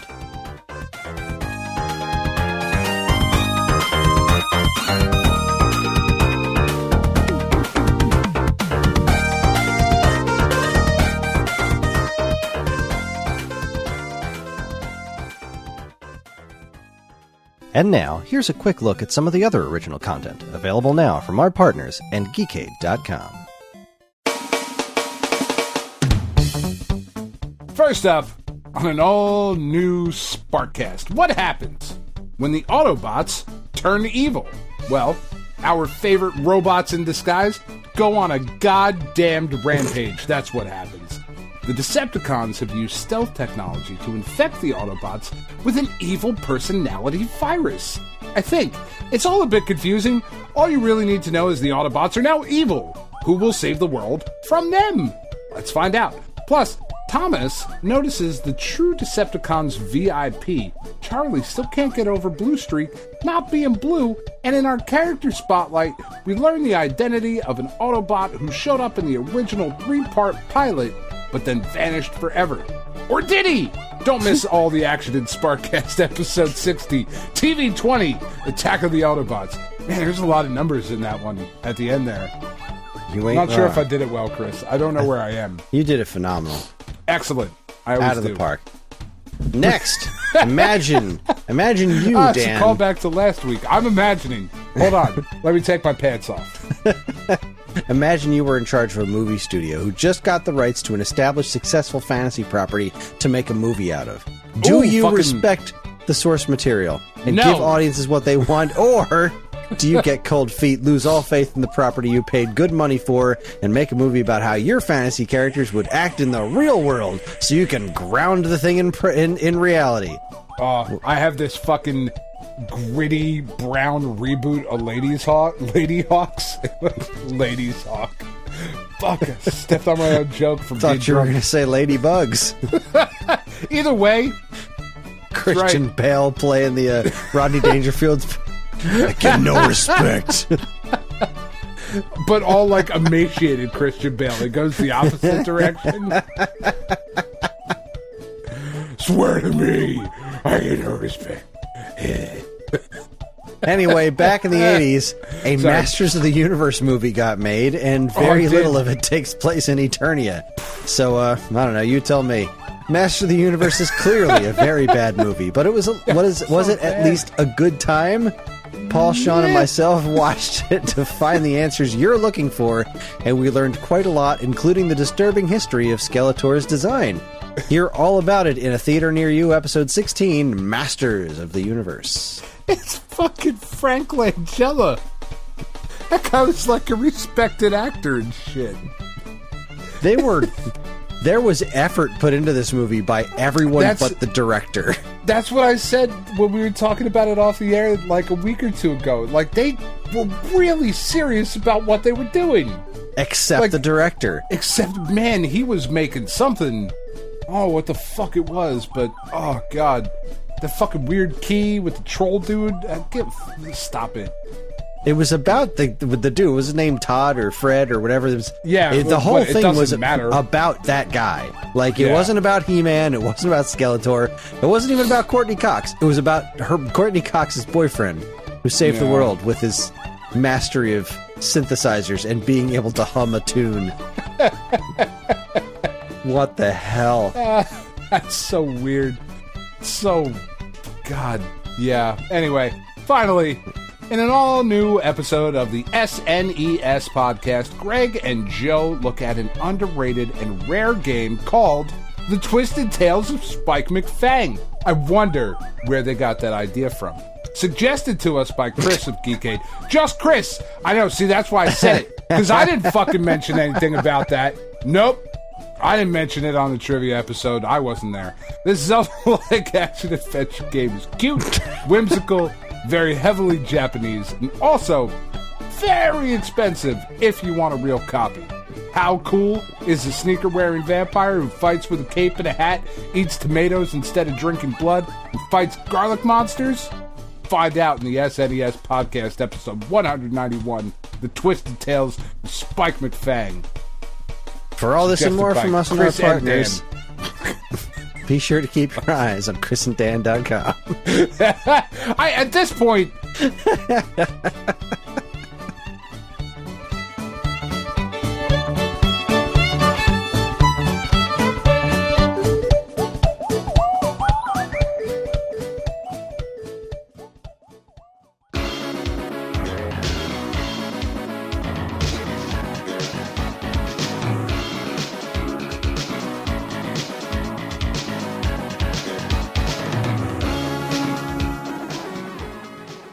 Okay, we are back, and we're about halfway through Not-E3.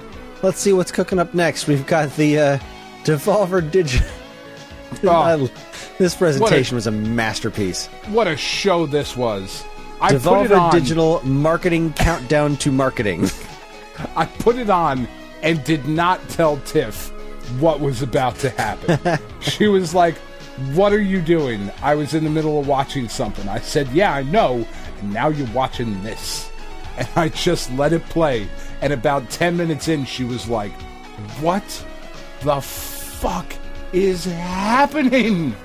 Like, I don't know. And that's kind of the best part about Devolver Digital.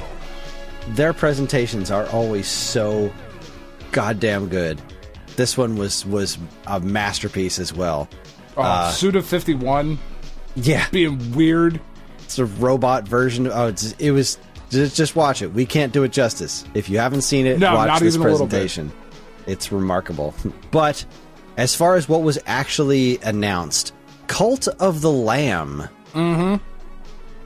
This looks kind of interesting. Yeah, I'm going to need this. I'm going to need to know a little bit more about how it actually plays. But yeah, I think I'm going to need to try this one out. This looks pretty special. I love lamb. It's delicious, first of all. I love cults. They're great. Nothing ever bad happens in a cult. You put those two things together, published by Devolver Digital, I'm in. Yeah. This looks like my kind of messed up. This looks fun. Yeah. I don't know if it's going to be my kind of game. It seems like there's like some simulation aspects to it. I don't know. I want to know more about it. This definitely caught my attention. This is a great first game to show off. Angerfoot. This game, if there was ever a game that delivers on the promise of its title, I feel like Angerfoot is the one. Oh my god. This cracked me up. I'm watching this whole trailer like, was this just a game about first person kicking? Yeah, it's just a game going around kicking the shit out of people. Kicking things. It's just sometimes both legs at the same time. I'm like, what is happening right now? I'm going to kick this fucking door down. I'm going to kick that fucking guy down. And then when they showed the name, Angerfoot. It was like, oh yes. Boy. Yes. It's just 1,000 times yes. It's just Steam so far. I'd be surprised if this didn't eventually get ported, unless it actually sucks. But it looks pretty good. I was very interested in this one. Obviously, it's not on any of the platforms I use, so I'm just going to let that one sit for now. But yeah, Angerfoot, excellent. Card Shark. I'm hearing a lot of people talk about this one. That looks cool. It looks cool. Not my thing, but it looks cool. No, I'm not going to play it. Yeah. Not going to play it. This is probably the thing that was most exciting to me in all of E3 was Plucky Squire. I agree 100%. This 100%. Looks amazing. Hundo P. Hundo P, Chris. As the kids say. As all of the fellow young people say. This looks so fucking cool. And it looked so fucking cool, like, at the get-go, playing the whole thing in the book and the Punch-Out reference. Like, it just looks great. And then he stepped out of the book, and it looked even cooler. Yeah. It's like, oh my god, this looks great. This looks great. It's not coming out until next year, which is kind of a bummer, but it's on Xbox Series, PS5, Switch, PC. So yeah, sign me up for this one. This was definitely the thing that I saw in all of E3 that got me the most. It's like this looks great. So pleasantly surprised. Yeah. Devolver, absolutely killing it so far. Yeah. This was definitely, as far as content and presentation, was my favorite thing that I saw. Skate Story, it certainly doesn't look bad. It doesn't look like my kind of thing, but this is a really wild looking game. Yeah, this is some more hipster bullshit, and I'm here for it. You're a demon made of glass and pain. But you have to skate. To. Yeah, what was it? Was it you must skate? Yeah, wow. I don't know. Depending on the price, I need to know more. I feel I hear you. Is better. A demon made of glass and pain. Yeah, this is a weird looking game. And that was the last game. The rest of it was all ridiculous presentation.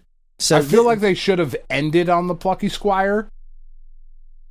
I get why they didn't. I think Skate Story, they probably thought was more of a visual stunner and more, dark and weird.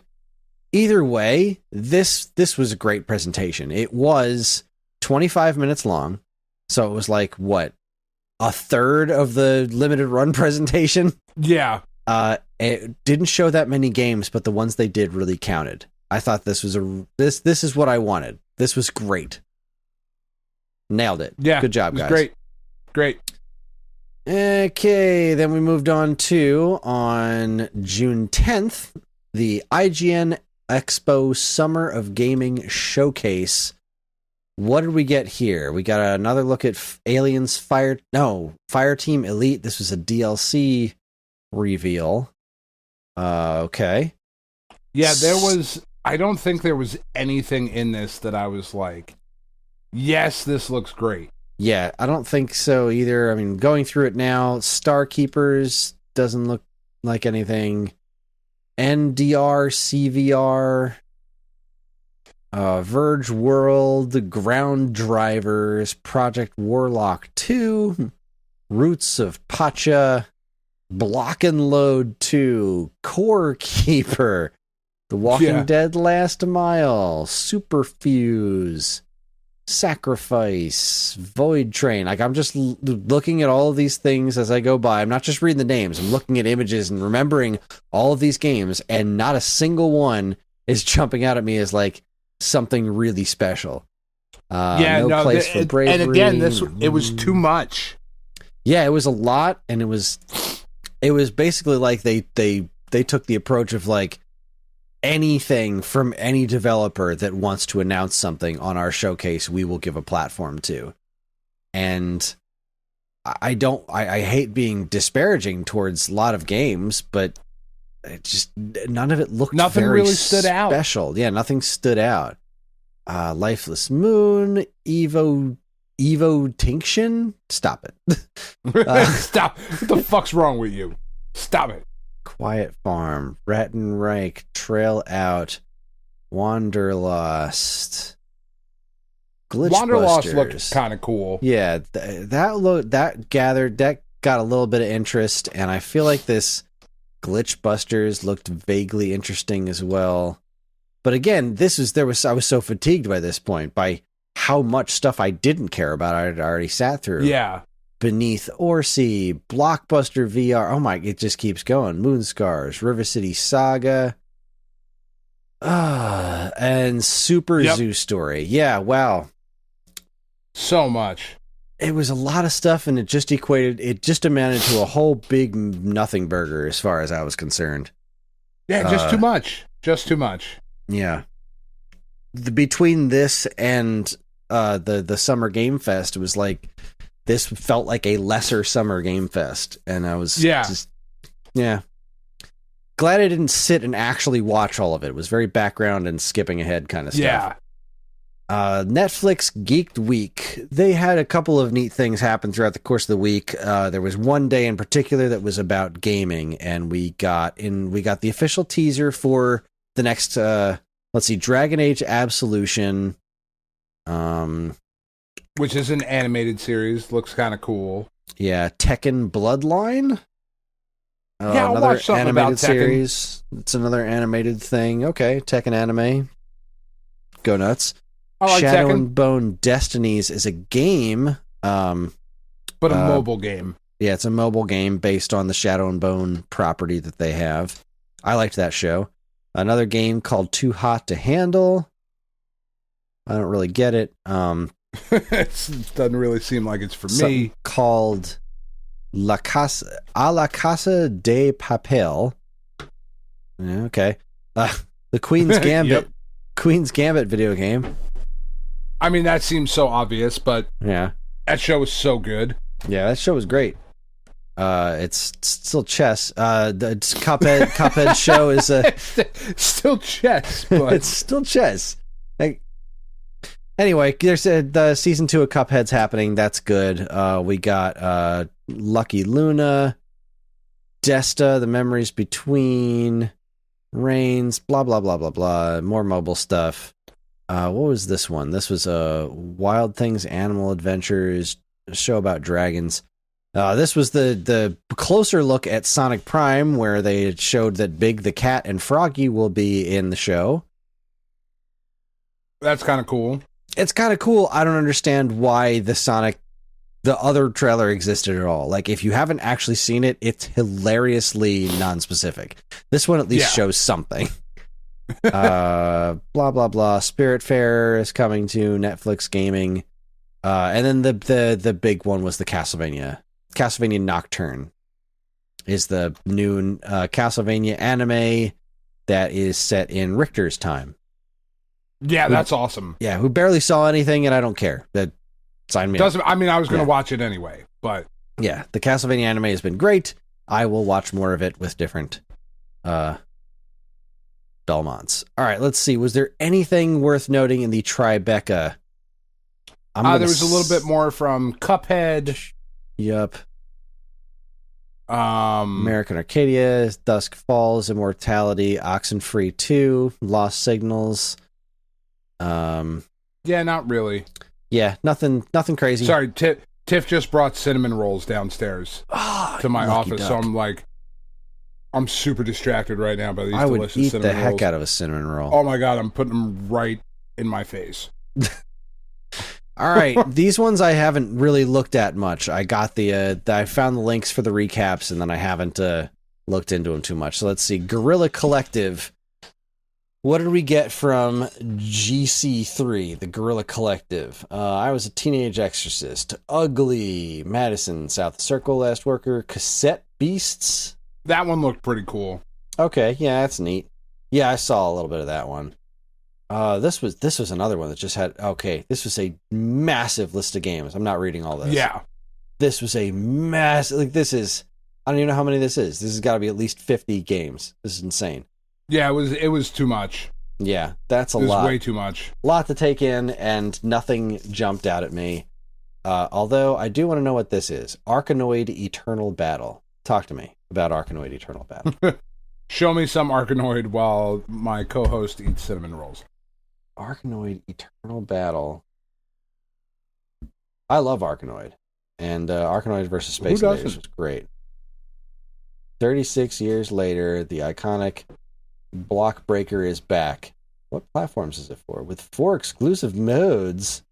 This is like a cool-ass new Arkanoid. And for the first time ever, 24 players streaming Eternal Battle. That's a lot.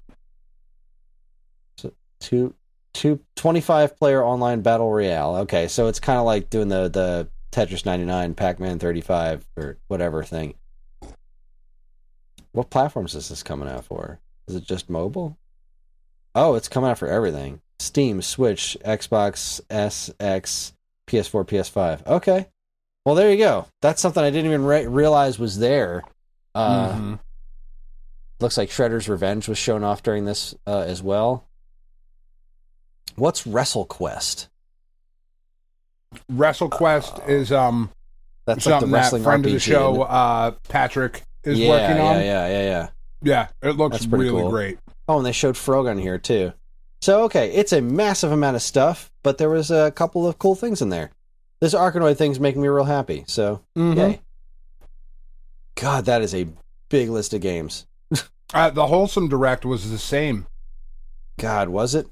Oh my God, it's so much. I was watching a little bit of it, and I was like, oh, this looks like... A lot of these look really great. And then it just was like, oh my God. Cow. There's so much stuff here. All right, I gotta know. I'm gonna copy paste this into a spreadsheet. I want to know how many this is. This is a lot of games.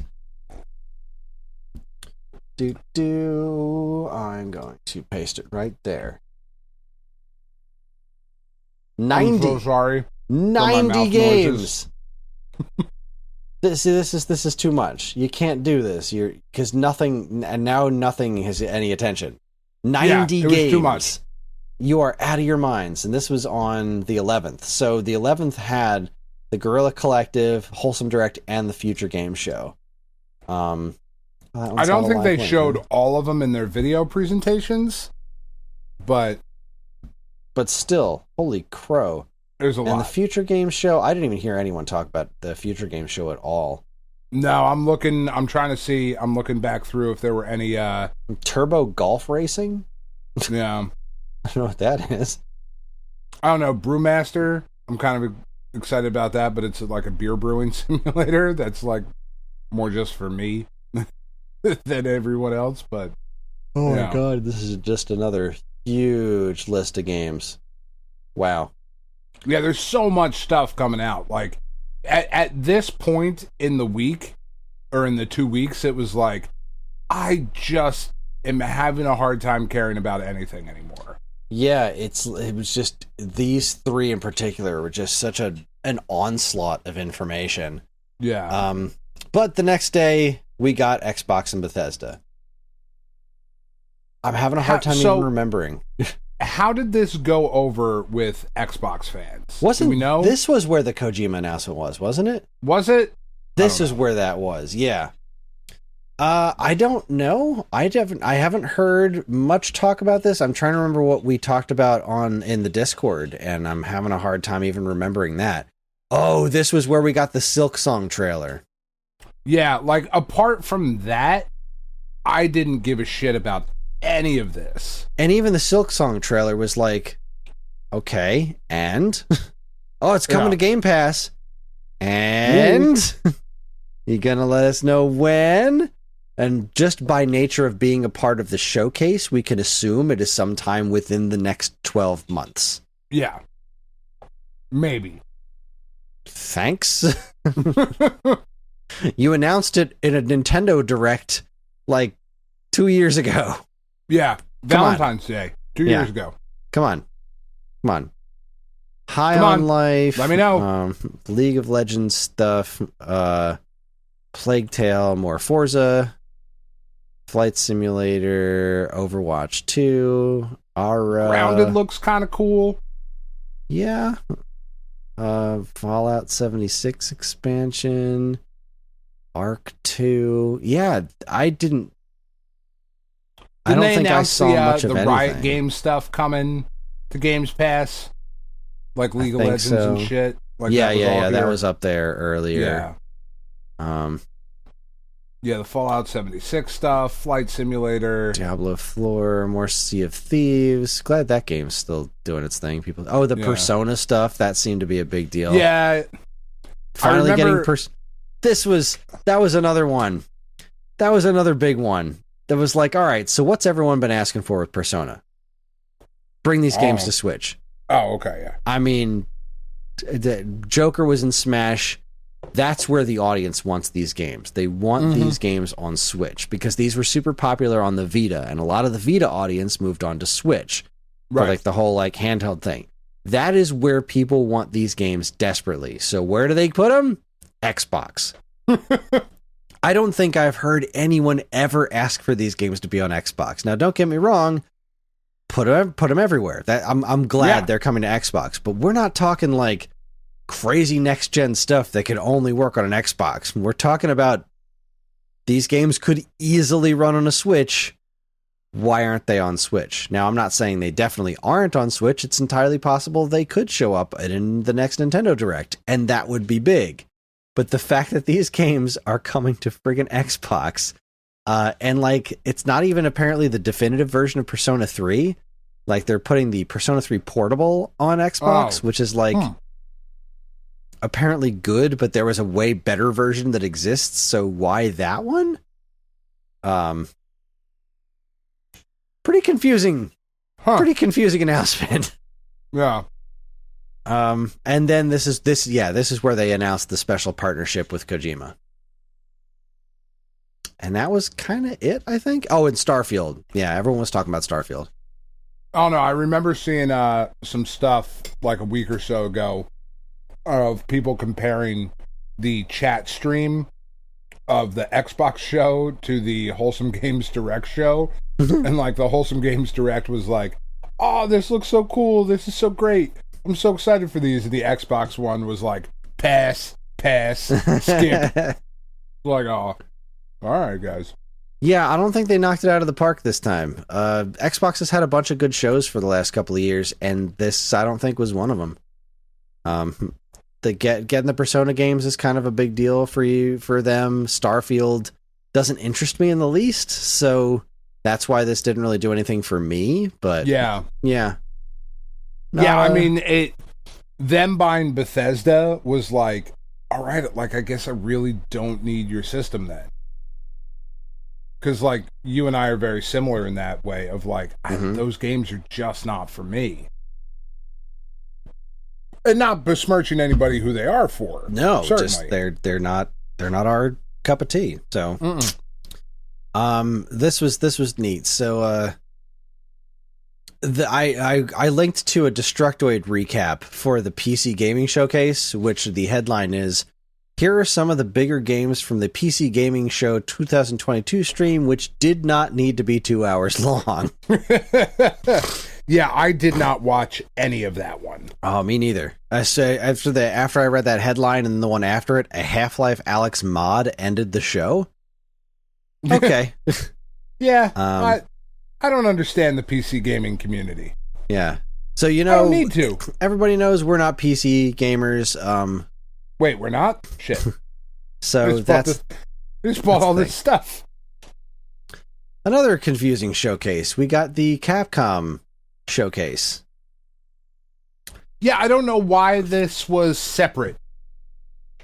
So Monster Hunter Rise Sunbreak, okay, neat. We're getting some information on that. More Street Fighter probably 6 means that there will be another collab in Pad soon. That's exciting.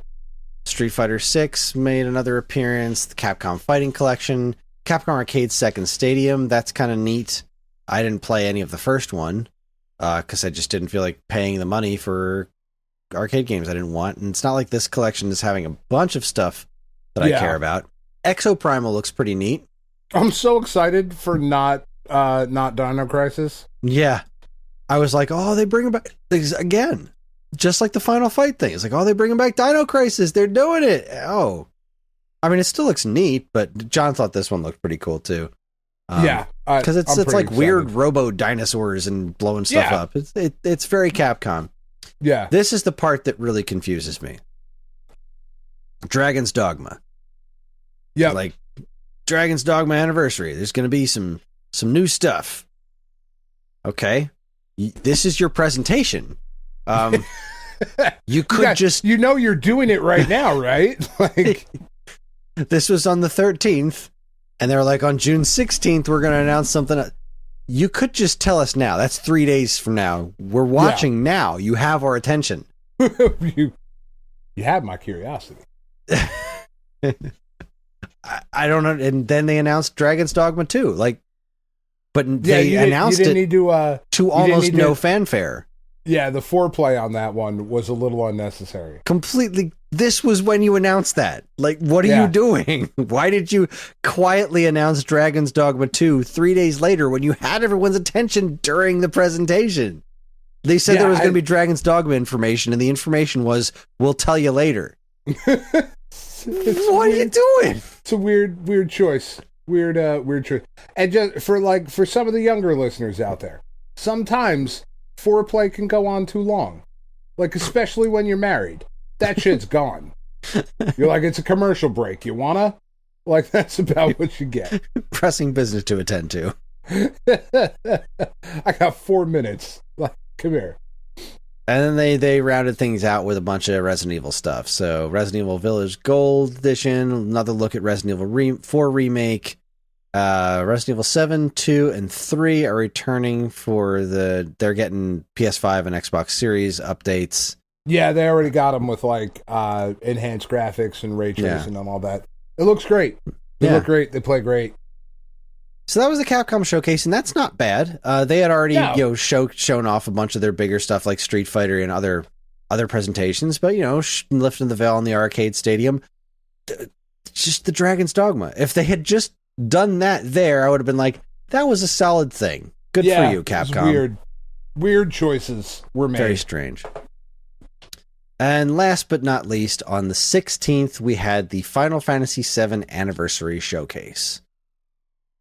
With some other interesting announcements. So we got the Part 2 of Final Fantasy VII Remake, which will probably come out sometime in 2039.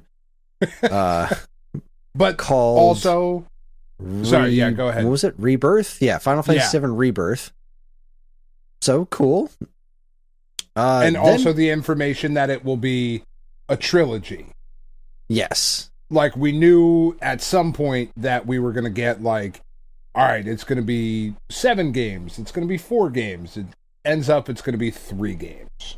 I think that was the assumption from a lot of people that we're going to do disc 1, disc 2, disc 3, like kind of a thing. So I'm glad they confirmed that that's what this is going to be.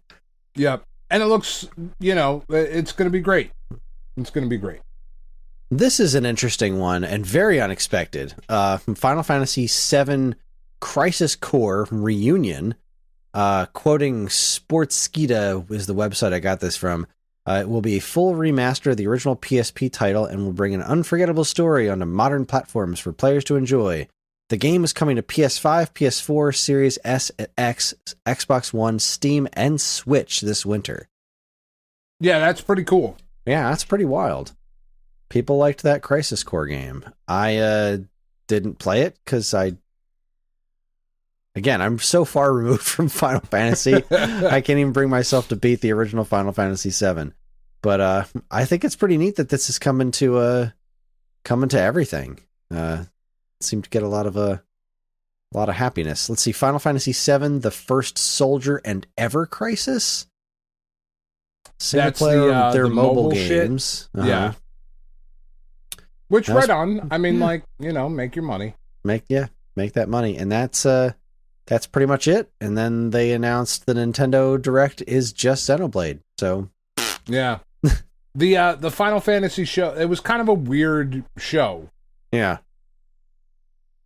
Kind of makes me wonder why Square didn't just do a show of Square stuff, because I feel like they must have had something else to announce. But they what is it? Some information came out. Man, I wish I'd written this down. But I was reading somewhere that Tomb Raider was massively successful for Square. Yeah, like massively successful, more successful than their last Final Fantasy projects. Yeah, but then they sold the thing that was making them a shitload of money for a song to focus more on the brands that aren't making. They did a whole lot to make it seem like their Final Fantasy games have been more successful than they are. Square's being weird, man. It feels like they're gearing up to sell. Unloading some of their properties, make it a little bit more affordable. Like, that's what companies do when they're about to sell. See, I'm reading it differently. I'm reading it as kind of, I don't know if racist is the right word, but fuck, like, these Western games, we're making Japanese games for Japanese players. Yeah, it seems very like, no, we're going to focus on Japan games. Like, we don't want to be involved in Western game studios. We just want to focus on this. We don't want to be Square Enix anymore. We want to go back to being Squaresoft. Well, Enix was Japanese too. It was but you know what I'm saying. Like, Enix definitely had more Western influence. Like, Squaresoft was a Japanese company. Did Enix? Enix is Dragon Quest. Are you thinking about Eidos? Yeah, sorry, I'm thinking Eidos.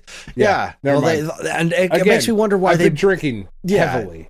It makes me wonder why they bought them in the first place. It's so confusing to me. And like, it doesn't seem like it's coming from a place of like, no, we want to focus on what we think we're good at.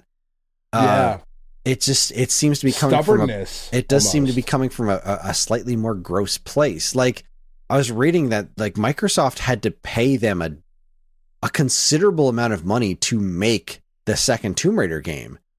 And it was like, but why?